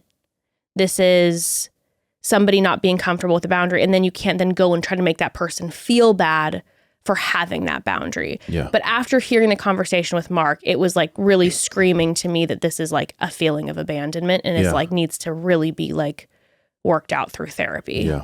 Yeah. I mean, and then another thing, just a quick note on the later on when the date thing happened, he asked her to go on a date and she said yes at first. And then later on said, I slept on it. I don't like it. And I feel like I thought about our conversation. And so I just want to like wrap the Amaya side of it and be like, at first I was like, don't go on a date with him. Like you're going to kind of let him get away with it. After this whole thing went down, they had a conversation later and she was like, you weren't respecting me. He's like, well, how can I do that? And she's like, don't call me weird. He's like, you're not weird. And then she's like, okay, I'll go on a date. And I was like, no, Amaya, like he needs to learn the lesson, which he did later. Or like, I don't think he learned the lesson, but like at least she kind of stood by her ground the next day by saying, I'm not going to go on the date with you. I feel like that was just whatever. I don't feel like it was a good, call for me. So I love that she kind of wrapped that. Amaya was amazing. Yeah, Amaya when she was amazing. like, hey, I'm a girl's girl. And basically you've been saying that you're not cheating on your girlfriend, but you came in here with a partner and with certain boundaries in place and you're having threesomes. Like you are cheating. Yeah. And everything she said in ITM, she's like, it's just all about him. Yeah. I'm not willing to be that person to, because I'm a girl's girl, I'm not willing to know that and go on a date with you. Sure. And I was like, hell yes, Amaya. Right. Everything. Yeah. It's interesting with Brion. It's like everything you said, I agree with. The only thing I would add is that like, I do think like the abandonment, sure, all this stuff, but I do think there's just an element too with Brion where it's like, it's the same thing that happened when he had that date with I forgot her name. Angel, where he was, trying to kind of, again, convince Angel that he's a good guy or whatever. And then Angel called him out on some bullshit and then he didn't like her anymore. And I just think it's the same thing that happened to Amaya where it's like, I'm super cool with Amaya. Then Amaya puts up a boundary and he goes like, you're weird. You're a 5-year-old. Get away from me. Bye. Go to bed. Yeah. And I just think he's a very selfish person. Yeah. That is like, I do what I want to do. And if you're not on board with that and you're not at my beck and call like my girlfriend is, then something's wrong with you. And I think he straight up doesn't really respect any of these women. I think he's smart and I think he comes to really great psychological conclusions on his own. As we hear him say, have these moments of brilliance where he talks and you're like, oh my God, it's like, no one gets, you know what I mean? You can't say it better than myself kind of thing. But that's a part of his ego. Like, I'm smart enough to know what's really going on. I'm smart enough to make decisions and get away with it, to do what I want. And if you don't kind of do whatever I want, you're wrong. Yeah. I decided I don't regret it because I needed it. Right. So now I've cleared my head so that we can be together. Like Amaya said, it's him. He's extremely self-focused. It comes across less choppy, less obvious because he's really good at like kind of analyzing himself. But at the end of the day, his actions are extremely self-focused. And I think that, it's like, it's tough because I don't know if Shante really sees it enough. It feels like she's not connecting with how self-focused he is. He's taken so much advantage of her as a partner who's willing to stand by him. Like Shantae's clearly somebody who is going to be an amazing partner to somebody who's willing to see the best in them and willing to stand by their person and support them. And seems like time and time again taking advantage of that. And that's the thing. Had a threesome, cut the women. Yep. And that's the thing where it's like when we hear his backstory with Mark, it's like it's horrific. Like I obviously like I cannot even imagine what that was like. Yeah. And it's heartbreaking to hear, but then of course that's not an excuse for then bad behavior and then treating someone like the way that he's been treating Shante. And there's just a lot of work that needs to happen. For sure. So let's hop into the bonfire. Basically, Amaya says, I'm not going to go on the date with you, Brion. And Brion's like, fine, I'll go by myself. He was like, actually, I prefer it. I prefer to go alone. And then they cut to him on the date by himself. And he's like wandering through the streets and like having some ice cream. And he's just like, I kind of am realizing that I don't like to be alone. Yeah, right, exactly. Like, okay. He's like, I could be doing this or a threesome. It just made me laugh that like they just had this scene and they like made him go on this date by himself. I was like, oh my gosh, they made him like ice cream or whatever by himself. Instead of just letting him just stay in the house. It's like, yeah, no, you have to go on this date solo now. Shante ends up going on a date with Gio. It's obviously very much friends. Yeah. Gio seems like a great guy. Everyone seems so like loved and supported by him in the house. But then when they have the bonfire. Oh, wait a second. Oh my gosh. Fully forgot about the video messages. Fully forgot about with the video message. So Brion sends a video message to Shante. She wants a message because she's like, it's going to help me get some clarity to see about how he feels about the situation. And in the video message, he's basically like, hey, babe, I love you. I miss you. I can't wait to be the man worth having. I'm ready to open myself and love you deeply. I crossed the boundary. The boundary that I crossed is not what I needed in my life, and I'll never let you feel insufficient. She's like, I'm happy. He's feeling remorse. He seems apologetic. My version of walking away from that message was like, yes, he technically said what he said, or he said what he did, right? That he did cross a boundary, but there wasn't like an apology in the boundary crossing. It was like, I crossed the boundary and now I know I don't need it. And it's like, that's not an apology. And that to me, the video message was like the definition of Brion, where it's like ownership. It's almost funny because Mark was like, hey, Grant, you need to own. With Brion, he owns it all like, away. You own it all, but like you don't see the other person's side at all in the situation. You can't own it more than he does. No, you can't own it more than he does. He goes, I did it and I don't regret it. I mean, you literally can't own something more than that. You can't. So he's it's bizarre. Yeah. Because you're like, am I mad at you? Like, he's fully owning it. He goes, yeah, I crossed the boundary, but I know that it's not what I needed in my life, and I'll never make you feel insufficient ever again. And so, of course, Shantae's a little bit like, well, it feels like he feels bad. It's like, no, Shante, he's saying what he knows you need to hear, or he thinks you need to hear to basically crack that window to let him back in. Yes. But Shante sends him a message where she's obviously extremely hurt, and he's probably not used to seeing her super emotional, and she's getting emotional in the video. And she's just like, your actions make me wonder if you were really considering how I feel. They hurt me so much. The fact that you had no regrets crushed me. And I hope that when we speak, it can bring more clarity to us. And he's in ITMs. He's like, it made me laugh because he's starting to get emotional. He's like, I feel humbled in the sense of longest pause of all time. And then he's like, oh man, I'm finally crying here. But I think he stopped because he's like, I feel humbled in the sense of, what do I feel? What exactly am I feeling? What did I write down? I wrote something good the other day. Do I really feel humbled, or am I just regretting this because I may lose Shante? Yeah. Anywho, so Bonfire. Yeah. Shante watches Brion and she sees Amaya shut him down and say, you have been cheating. You're picking and choosing when you want to be single. And Amaya's saying in ITMs, it's all about him. And Shante is like, good for her. She stood up for herself and didn't put herself in a position where she's uncomfortable. And I was just hoping that's like, that would be a moment where she could maybe picture herself being Amaya in that situation. Like Amaya didn't want to be uncomfortable and then shut it down. And it's like, it was great. But I was hoping for Shante that it was like a moment of like, maybe that could be me with him in that situation. And Mark's like, well, how does that feel that that's your boyfriend? That someone's saying that about? And she's like, well, it sucks. And he says, I admire your grace and poise. Oh, that's when he said, but will the same strength be there when he's standing in front of you? And she's like, oh, he's going to get strength from me. But she's a very, very caring person. She's also a complex individual. She's very complex. There's a lot underneath the surface we don't know. Yeah. There's a lot of maybe history in their relationship and her life. There's something that, other people would kind of spill and kind of tell you everything. Yeah. But she's so tight-lipped about kind of how she feels, what is going on in her head and how she's processing all this, that it's just, and he's one of the more egregious people on there with like the most outwardly, like the cheating and everything.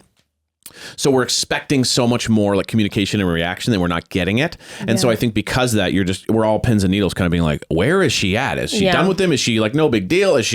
Is this even affect her? Is she pissed? It's like, it's very just like, what is happening inside the mind of Shante is the great mystery of this season. There's a lot as the viewer that we don't know about Shante, that's for sure. Then Brion watches Shante. He sees her in the room, post his threesome, and she's, I wanted him to be the father of my children. I feel stupid. And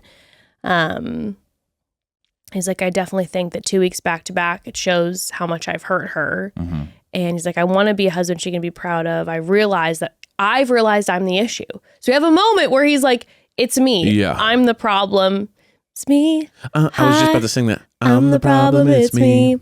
And And that's then when Mark digs into like, how do you feel about her feeling you haven't shown remorse? Like, what do you think about the fact that you've never seen your partner this way before? Yeah. Like, why is it that you've been with this person for so many years and you haven't seen... Well, it's the same reason why he said, I feel like I'm closer to some of the women in the house. I don't even ask these questions. Exactly. And that's then where he says, I've never given her a safety outlet.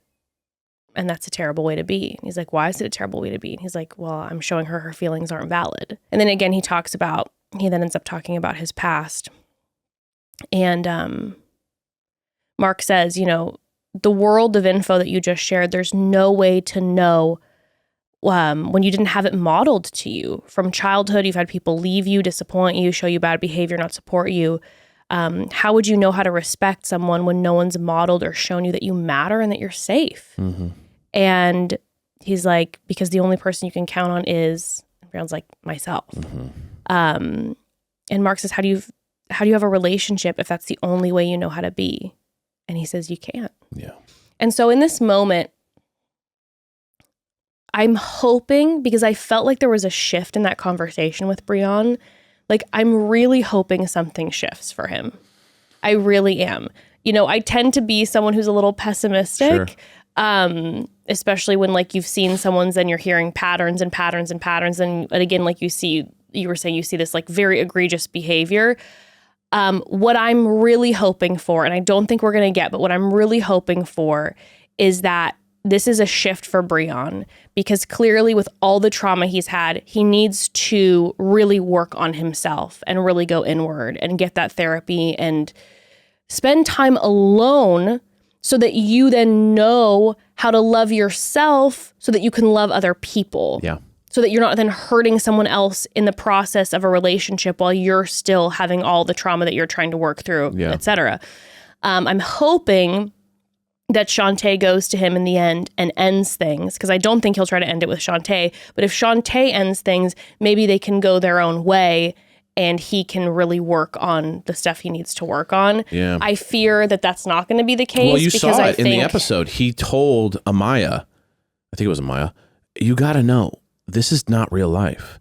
This is an experiment. Yes. Like he had already in his mind decided that whatever happens in this show doesn't actually relate to their relationship. Which, by the way, is wild when you have boundaries that say no kissing, no physical touch. Well, so you're like, but that why shows have those you were her decided? But that shows you those were her boundaries and he didn't respect them. Yes. So he looked at it like, yeah, fine, whatever. I'm going into this. This is not real life. This is not real life. This is play. This is a video game.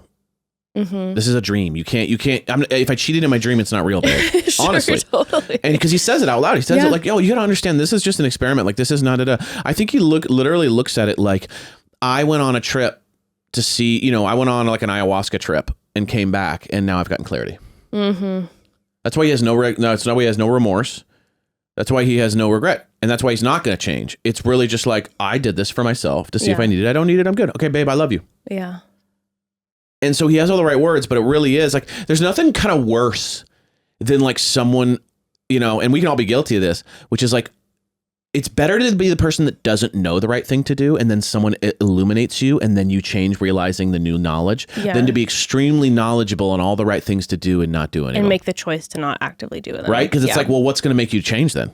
Yeah. If you already know the right path and you don't choose it, then what do you need to do to choose the right path? You need something that radically shifts in your life, I'm just hoping this conversation with Mark really illuminated a path that he hadn't really processed through yet, because we were seeing him really crying and getting emotional for the first time, which we have not seen from him. And it seems like that's not something that he goes often. So I'm hoping it's interesting that there's a path that's illuminated where there's potential growth and change, but it's going to be a long road. Yeah. I think he's just one of those. And I think you got to do that road. You got to take some time to do that road on your own, my guy, for a while, so that you don't hurt other partners in the process. I think he's just not that scared that he's going to lose her. No, I think he's just, that's what I think it really is. I think he's sad 100%. That he made her sad, but I think at the end of the day, he's not that scared. He knows she's not going to versus walk the away. Grant, his reactions are a lot more visceral because he's like, I think I'm going to lose Ashley. Yeah. I think that deep down, Brion's like, no, she ain't going anywhere. Yeah. Yeah. Well, let's go to Tayler and Tayler. Yeah. Let's talk Tayler and Tayler. So we are still left in a place where Tayler is pretty much like engaged to Kay. He's fully on with Kay, and Tayler is starting to really spend a lot of time with Yaman. Yeah. Okay. Then when the video messages happen, first Tayler shows up to get a video message from Tayler, and there isn't one, which I loved. I love it so much. There isn't one. And he just opens the box and he goes, Yeah. And then he looks into the ocean and he's like, silence speaks. And then as he's walking away, I feel like we get that. We keep talking about how Tayler like serves politician, Big time. like CEO, like billionaire CEO son, where it's like I have to be perfectly coiffed and act a certain way in front of the camera the entire time. I think we got a glimpse of Tayler, the real Tayler, for a second, where when he opened it and he was like, silence speaks, and then he's walking away from the camera and he's just like, I just got clowned on, and then he kind of yells a little bit like, what is this, a joke? Right. Like his ego is hurt and he's trying to quell the irritation to not appear phased for the camera. We don't know Tayler. We do not know Tayler. We do not know Tayler. He's one of the ones on this show where I'm like, there's a full mask going on, and as a viewer, I can make guesses about Tayler, but they're purely guesses because we're really, I do genuinely believe that we're not really seeing Tayler. And there's also numerous moments throughout this season so far where Tayler says, I don't know this guy. Yeah. I don't know this guy. Like, who is this? Like, what version? I'm curious, like, what version Tayler gets of him. I think Kay even feels that. Totally. I think she really likes him, but I think there's a level where she's just kind of like, who are you exactly? Are we going to get married tomorrow, or are we breaking up? Like, I don't know where we are. Yes. Well, Tayler then gets a video message from Tayler, and he says, I love you and I miss you. He says, this process has been a lot different than what I thought it would be, but I need you to know that I want the best for you, and I do love you. Which, a Tayler message. A perfectly coiffed message, not owning up to anything, not saying anything offensive, saying that he loves her, not saying that he's going to stay with her, not saying he's going with somebody else, just kind of an ambiguous, like, I want the best for you. Yeah. And it's like, what am I supposed to walk away from with that? Yeah. So she right away, like, runs into Yaman's arms, and she's struggling because she's like, I don't know how to feel right now. Like, I'm done with him, but at the same time, I didn't want to get this because he didn't own up to anything. Yeah. And he's saying he loves me. At the same time, we're hearing back at the house, at the villa, that he's like, I think I might be close to falling in love with Kay. Yeah. And you're having these feelings where you're like, I think I want to leave with Kay. I think I'm falling in love with Kay. But then you send Tayler a very ambiguous message that doesn't own up to the fact that you're thinking about walking away with somebody else. He says this a lot, my previous relationship. He does say that a lot. You're right. He says my previous relationship a lot to Kay. He does Which say would that signal a lot. to me, like, I guess we're dating, I guess we're Yeah, official. 100%. Well, they end up going on the dates. And Tayler and Yaman. So at first, leading up to this, Taylor's like, she'll like sit on his lap and get cozy with him, but she's like, I just want to, even though my relationship's over, I almost want to like uphold the boundaries that we were planning on to almost like stay above reproach type of energy. But she's finally, they're holding each other in a waterfall, and she's like, I was trying to respect the boundaries, but you know what? I deserve happiness. And they start kissing, and it is a kiss, like a hot kiss. It's a hot kiss. And I was concerned, last week I was like, I'm scared for Yaman because I love Yaman's energy, that Tayler was using him as almost more of like a sounding board for what she was struggling with Tayler, and giving him more of a friend energy, and he was falling for her. But after this episode, I'm like, patience worked. I think she may, their chemistry seemed crazy. And then later when she was talking to Ashley, she said, we were kissing and we kissed the same way, which, by the way, what a perfect way to describe it. Huge factor. We kissed. It's not even so much, are they a good and bad kisser? We kiss the same way. I think she cracked the code. Yeah, it's like communicating. It's like, do we communicate well? Yeah, it's almost like maybe there's not bad kissers. Maybe if what you think is a bad kisser was matched with someone who kissed the same way as that bad kisser, their kissing would be good. Two bad kissers. Two quote unquote bad kissers would have a good kiss because they would flow. Negative. They'd flow together. Maybe. Well, if you're bad, you can't flow with anyone. But maybe I agree, you flow though. with the same. I agree. But if you can just be off. But if you kiss the same way and it's bad, it still is a flow. Very poetic way to say. Right? not he's a good kisser, we kiss the Think same about is it, great. if it's a quote unquote bad kiss to you, but that person finds Or- someone who kisses the exact same way, doesn't that then mean it does flow because they're kissing the exact same way? So maybe there's no bad kissing. It's just having the same type of kissing style. I agree. I think there's something there. I don't know. I never thought about it that way. When she said that, I was like, interesting.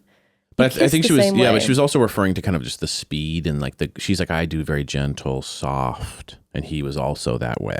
Yeah, versus and there like was like, aggressive, like maybe like tongue in the throat. And, you know what I mean? So or I like think, smoochies. It was like a slow. Yeah, because if you go, mwah, mwah, mwah, and both of you guys do that, then it could be great. That's what I'm saying. But the kiss looked great. Yeah, and it then looked she great. even says, she's like, I'd be down to go further. Right. So she's feeling Yeah, Yaman, she's and I feeling really love him. Yeah, he's amazing. He's been rock solid for her, patient, kind, never pushing her. I think, though, her only issue is that, like, she's communicated that she doesn't necessarily want to jump into something right off of something else. Agreed. I think Taylor's really smart. I think so too. I think she's just way Taylor- more mature than a lot of the people on the show. So there's just also too, there's just this like, oh, she just seems more seasoned in I feel life. like Taylor's really getting a lot out of this process. I think she's getting the most. I think she's getting the most out of this process too. I feel like we've really gone on a journey with her. She's where- realizing what she needs, you know, a lot of where things. she goes from being like, I don't feel valued, I'm angry, I'm frustrated, to like, you know what, good for him. I'm feeling happy. I know my worth. And now I'm like, I know my worth now.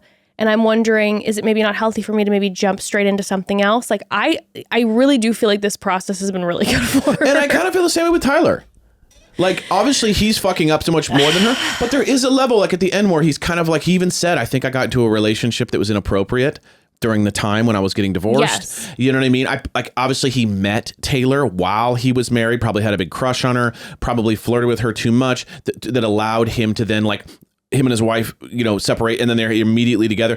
Like, I'm not saying he's doing the right thing and he's a great guy. I'm just saying there seems to be some illumination at least. No, I definitely think there's illumination. My issue is what I'm struggling with Tyler is that I don't know if it's really hitting or if he just knows all the right things to say. I think if he breaks up with Kay, then it will be hitting because he'll be alone, which is what he needs, which is clearly the thing. But if he jumps into another relationship, then I think it's kind of the I know what's right, but I'm not choosing it energy, where it's like, now I'm just jumping into another relationship. When I hear him talk, I don't, because I feel like there's a mask up. 100%. I'm like, what he's saying feels like this journey is hitting for him, especially if you like actually look at the record of like, yes, did he fully cross the boundaries with Taylor and start 1,000,000%. fully dating somebody else? Yes, which is not okay. But since then, you know, they haven't taken it any farther than kissing. Right. And there's something there. There's something holding him back. I don't know if it's that he doesn't love Kay that much or doesn't like her that much, but she's a good distraction. If he's still thinking about Taylor, if he's thinking about his life and what you know, worried whatever, about the cameras. if he's worried about the camera, I don't know. But it is interesting that he hasn't gone full Grant. This is why I have this constant floating cloud above me that says Tyler's here for the fame. I think that's 100%. I think That's the model like thing where you I'm brought at. up that I think where there's I'm like 100% that. he let the temptation hit for a second because he's in decay, but then all of a sudden it's like, okay, I'm trying to do a balancing act of like showing that I'm connecting with what I'm learning, but not having too big of reactions because I don't want to come off a certain way, because I do want to walk away from this like in a hero light, because I want to use this as like a platform for my modeling career. Yes. I can't shake it. Agreed. Because then when Kay and Tyler have a date, I mean, she's crying in the ITMs about Tyler, and she's like, he makes me feel safe. And I'm like, oh She's all no. in. He's like, they then end up, you know, they're in the bed, they're making out, he's, you know, grabbing her ass, but they're not going further He's than doing that. that weird kind of like, he's doing that like kind of like youth group energy where he's in bed, then he gets a boner, then he like gets out of the bed. second he gets a boner, he runs talks away. and like calms himself down, then gets back in. And we shouldn't, even to the point where she goes like, why? She goes, we don't have to resist You don't each have other to, at like, this why are point. you doing this? Like we're at this adults. point, genuinely. Like your dad's not going to come in and be like, don't you dare. You know, Yeah, and it's like your girl's already done. you're already in bed with me You're making already- out, like rubbing on me. Yeah. It's like it's that you can't die on that. Like that's going to be the hill, you know? That's why I have a lot of questions about him. It's very interesting. He's a He's got curiosity some- to me.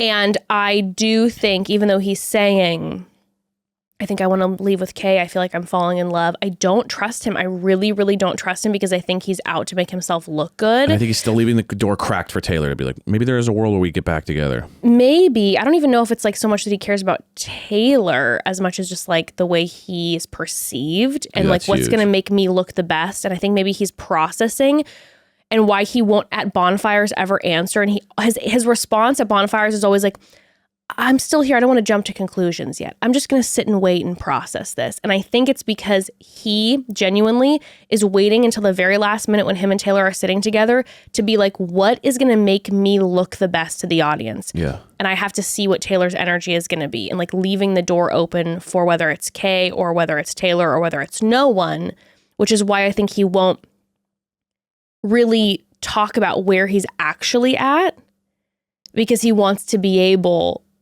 to choose which one's going to look the best. That's just the energy that I'm getting from him. I think he's just, I think he's smart. And I think he navigates these situations really well in life. I mean, like outside of life and stuff. I think he knows how to get to the line, but not all the way. I think he like the cheating in the past happened was like make out, not sex. So he can kind of not fully, you know what I mean? I think he's really good at just kind of like finding his lines and never pushing too far so that he still kind of has some deniability. You know what I mean? I think he's very strategic. And I just think that Kay is going to get heartbroken. 100%. I think Tayler seems like she's in a really good place. I think she's going to shut him down. I don't know if she's going to stay with Yemen or move on and just be single, but I think she seems like she's in a really good place. And I do genuinely think that he is going to break Kay's heart. Even if he walks away with her. Yeah, it's not going to last. It's like, not going to last. It got him through this situation. He liked the attention. Kay's been There's something there that I don't feel like he's fully locked on with Kay. 100%. And I feel like we're getting a fucking show for the camera and I can't quite tell what it is. But the fact that nothing's happened past a kiss, I don't know. Even when they make out on camera, it's never like, it's not the Grant and Natalie kiss. No. It's not the There's it's kind of smooch, done. Smooch, done. It's like always teasing. She's kind of always chasing him and he's always kind of going, There's something about Something's there. So I mean, basically with their bonfires, Tayler watches Tyler on a date with Kay. Yeah. And he's like, I want to wash the stress of the heaviness that comes from my previous relationship out with the old and with the new. He's talking about bringing up falling in love. And she's like, yeah, I'm happy for him. Mark's like, tell me what you really feel. Yeah. She's like, listen, I feel empty, but I also feel like I've gained a lot. And I thought this was for him. And it was actually for me. Yeah. And I'm proud of myself. And I thought, how cool is that? Mm-hmm. That this guy dragged her into the situation and she happens to be walking away being like, this was actually for me and I feel better. Love that for her. I think it was so beautiful. I think it's super important. So beautiful. And then Tyler watches Tayler making out with Yemen, talking about how she feels happy. And he gives the political answer. Yeah. She's gotten a lot of answers from this process. And then he says probably got together, like you were saying, maybe wrong time where it was true. And he was then open about that. Again, moments of brilliance like Brion, where you're kind of like, wow, that really makes me feel like you're getting something here. So it's always and confusing. You're just like, wait, are they getting it? You're getting it, but will you step into it? It's the knowledge in the heart. It's like the actions and head, not knowledge connecting. Versus wisdom type of energy. Exactly. Wow, nice. Thank you so much. It's exactly what that is. But what I found interesting is that what Mark did with Grant is what Mark did with Tyler. Even though Tyler's putting up perfect politician, Mark, our king, he's going like something's up here. Sniffing this out because he says, hey, you know what? Take responsibility with Tayler. Mm-hmm. No pointing fingers. You need to respect women. Yeah, because you also got to think that Mark's like seeing Tayler break down. But I love it because he had this really healthy, good conversation with Tyler, but then at the end he wrapped it with like, hey, just a word of wisdom. Yes. Hey, when you sit down with Tayler, take responsibility. Yeah. And treat her with respect. Because it's like you can sense that it's like, you're kind of bullshitting me here. Do you mean it? You're trying to get me off your back energy. Mm-hmm, yeah. Exactly. Okay. Lastly, let's talk about Lino and Alexa. Yeah. Not too much to talk about with these two. They miss each other. They love each other. Now, the only thing that I do want to note is this. Yeah. So we get the video messages where he sends, Alexa sends a message to Lino and she's like, I love you. You've been trustworthy amidst all these men. I'm so grateful to call you mine. She hopes they get back together and he's crying kind of same. Yeah, he's crying and he's like, I've always looked for a to challenge my mind, my body, my relationship. Hated that. I hated that. But what he's saying is, he said, I could have fallen for the temptation and sacrificed my relationship. I had the option. We didn't have any, well, debatable. I'll get there. But he's like, we didn't have any boundaries when we went into this. And because I didn't cross a line, this could work. And crossing a line would have been the worst decision ever. Right. Because I love her. And then she gets the message from Lino, and he's like, I love you. I hope you've seen my growth. Remember, there's only one me, which made me giggle. And he's like, and I've come to realize there's only one you. And she's like bawling. She's bawling.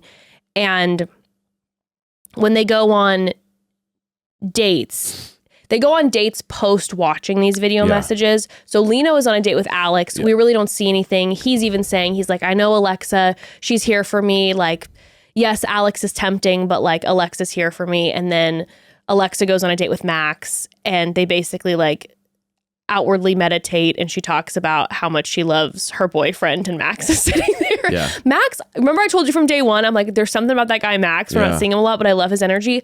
He seems like a king. 100%. He's like, what a gift to have met these 4 incredible women and have this like amazing friendship with Alexa. Like, and he seems like he means it. He's not like lying in wait. No, I love that guy's energy. He's awesome. Now, here's my thing.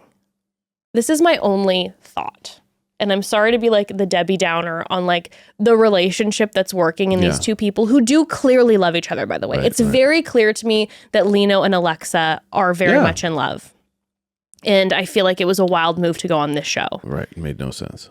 Because as Alexa says later at the bonfire with Mark, I think what we needed to work on were things individually. And our relationship was fine, but we have our own issues individually. She's like, I carry the guilt and shame. Lino was carrying the insecurity. We have our 2 separate things we need to work on, and then we can come together and have this great relationship. The only thing that throws me off is that during the group hang, when Lino's talking to Alex, this is actually what Alexa ends up seeing in the bonfire. So we can talk about that. So Alexa sees Lino during the bonfire chatting with Alex. And he's like, yeah, you know, I'm very tempted by you, very drawn to you. And she's like playing with the straw in her shake. And he's like, yeah, I like the way you're playing with that straw. Like, she's like, what do you mean? He's like, there's intention there. He goes, there's intention there. And she goes, no. So yeah, I mean, it really comes down to... But then he says, I need to put myself to bed before I get in trouble. Right. Here's my thought. And maybe I'm so skeptical because I've been ruined by all these reality TV men. I wonder what would have happened if Alex would have given the green light to Lino. If Alex, because she's clearly not. She's not trying to be all over him. She was into Brion. She's zero interested in him. And I feel like what we've seen is the women he tried to pursue in the villa were not into him. What would have happened if they were? If while he's dabbling with temptation, it was like, don't do that with the straw. If she was like, what, daddy, this? And like puts it in her mouth and like touches him. And he's like, I got to go put myself to bed before I get in trouble. And she goes, can I come with you? Right. Does Lino say, no, you can't? Right. Or does he give into temptation? That's the only thing with Leo that I have a big question mark with, because it seemed like he would try to play with it, which, hey, they had no boundaries. He said he wanted to flirt. He wanted to flirt. I had no boundaries, but I almost felt like the reason that we didn't see Lino because he couldn't get any action, mess up is because he has no game. The women that he was interested in weren't interested in him. And the one who was, he wasn't interested in. Yes. Yeah, no, I agree. So I think it could be a couple things. It could be the fact that he would have done it all if he had the option, or it could be the fact that like he's watching guys have threesomes, lovers, everything, multiple suitors, and then he's sitting in the corner journaling and no one likes him. It could be just the insecurity of like wanting to kind of feel something. Oh, if I was nuts, I'd be flirting with everybody because I'd be like, what am I doing here? Am I you know what I mean? So there could be also just a level of like, does anyone love me? You know what I mean? Energy. Yeah, you're feeling lonely. You're feeling lonely and you're feeling like everyone else immediately had crushes like him and the hookups, and then I'm just sitting here in the corner being like, huh? And then the few girls that I flirt with just like Brion, you know? Yeah. Like that would wreck me. You know what I mean? I would course. feel so No, shitty. I'd So feel, yeah. it's kind of both and. I don't know. Great question. We'll never know. But we'll never know. But I also am a little bit just kind of like, I also don't blame the guy for having moments of trying. Just because it's like, dude, I've been sitting here on vacation by myself watching no one like me. It's like, I'm now more insecure than when I got here. I don't blame him for trying at all. Also, again, the only guy in that villa who was given permission to do whatever he wants. Exactly. And he didn't do it. My only question Alexa knew that. Maybe she's like, oh, this guy can't pull girls anyway. My only question is, if it would have gone differently from the women's sensuality with him. There's no way to know. Would he have broken? But maybe that's some just guy's lot in life. Like maybe that's just the reality of a lot of relationships. Where like certain guys don't have what it takes to cheat. So then they never do. I think there's quite a few that like would be cheaters but couldn't. Yeah, so it's just a fantasy. Yeah. You know what I mean? Yeah. It's really the guys that can cheat, that don't truly show I would strength. feel like if you have this thing where you wish that you could hook up with somebody else as a guy, but the women aren't interested, as a partner, I'd always feel that underlying sense of like something's off. I don't know. I couldn't really get past it, and I'm kind of stuck on it, and I'm sad about it because I know that they're probably going to walk away together. Oh no, he says he's going to propose to her, and I'm so happy for them, and they do seem like a lovely couple, and they seem like they're super in love with each other. And listen, it's Temptation Island, so you get tempted, but there is just that kernel in the back of my mind that I can't get over, where I'm just like, what would have happened if Alexa would have like leaned in and been like, let's go to bed together? I wish I would have seen Lino in a situation where he was truly tested. Sure. Because I feel like we didn't see him get truly tested. I think there's a lot of people out there that would cheat if the option of the level they want to cheat with would give them the option. Sure. Like guys in bars, supermodel walks up and goes, hey, daddy. I think there's the a lot guy more who's never cheated would cheat a lot more. You know what I'm saying? Like out there in the world. What a horrible way to end this episode. So just be like, hey, I'm just putting this out here. No, I'm just putting this out here that most guys would cheat. I mean, but honestly, I think but maybe I just think that like there's, you know what I mean? The only ones you know truly if they're good people or not is if the option's very much available in their life and they don't do it. Other than that, I mean, let's be honest. This is a dark way to end. But it's a funny and kind of realistic way. It's a dark way to end. Well, I mean, they do their bonfires and that's what Alexa sees was Lino with Alex. And she's like... I think she cringed, honestly. I think she was like, oh, it's really sad. But hopefully we get back together. I think she saw that she said that there was a seed of doubt watching that about what would happen on the date. But she's trying to remind herself of the video message. Yeah.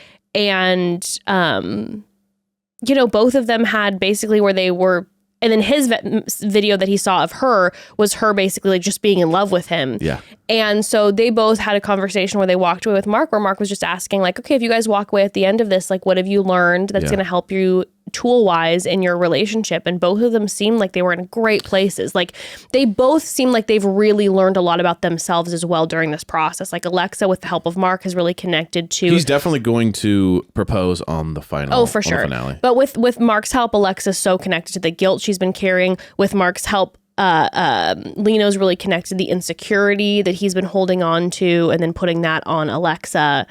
And I don't know, it's as much as we're like, why are they here? It does actually seem like this process was helpful for them individually, actually. Completely agree. But yeah, I think he's definitely going to propose. Yeah, 100%. No questions asked. I mean, He'll propose. Perfect. He'll propose, but I can't, whatever. Yeah. I have my thoughts. I can't help but always, I'm I a love little watching skeptical. Someone just like flirt with the same person that says, no, I'm not interested in you. When it comes to men, no offense. Love you, adore you, treasure you. Every right to be skeptical. So I was a little skeptical. Anyway, with positive notes, we're ending off on. We love you all. Tune in on Friday for the finale. Episodes 9 and 10. And then send in those voicemails if you're interested. Week, Mark Wahlberg. For Mark Wahlberg. We love you all. And we'll see you in a couple days. Bye. Bye.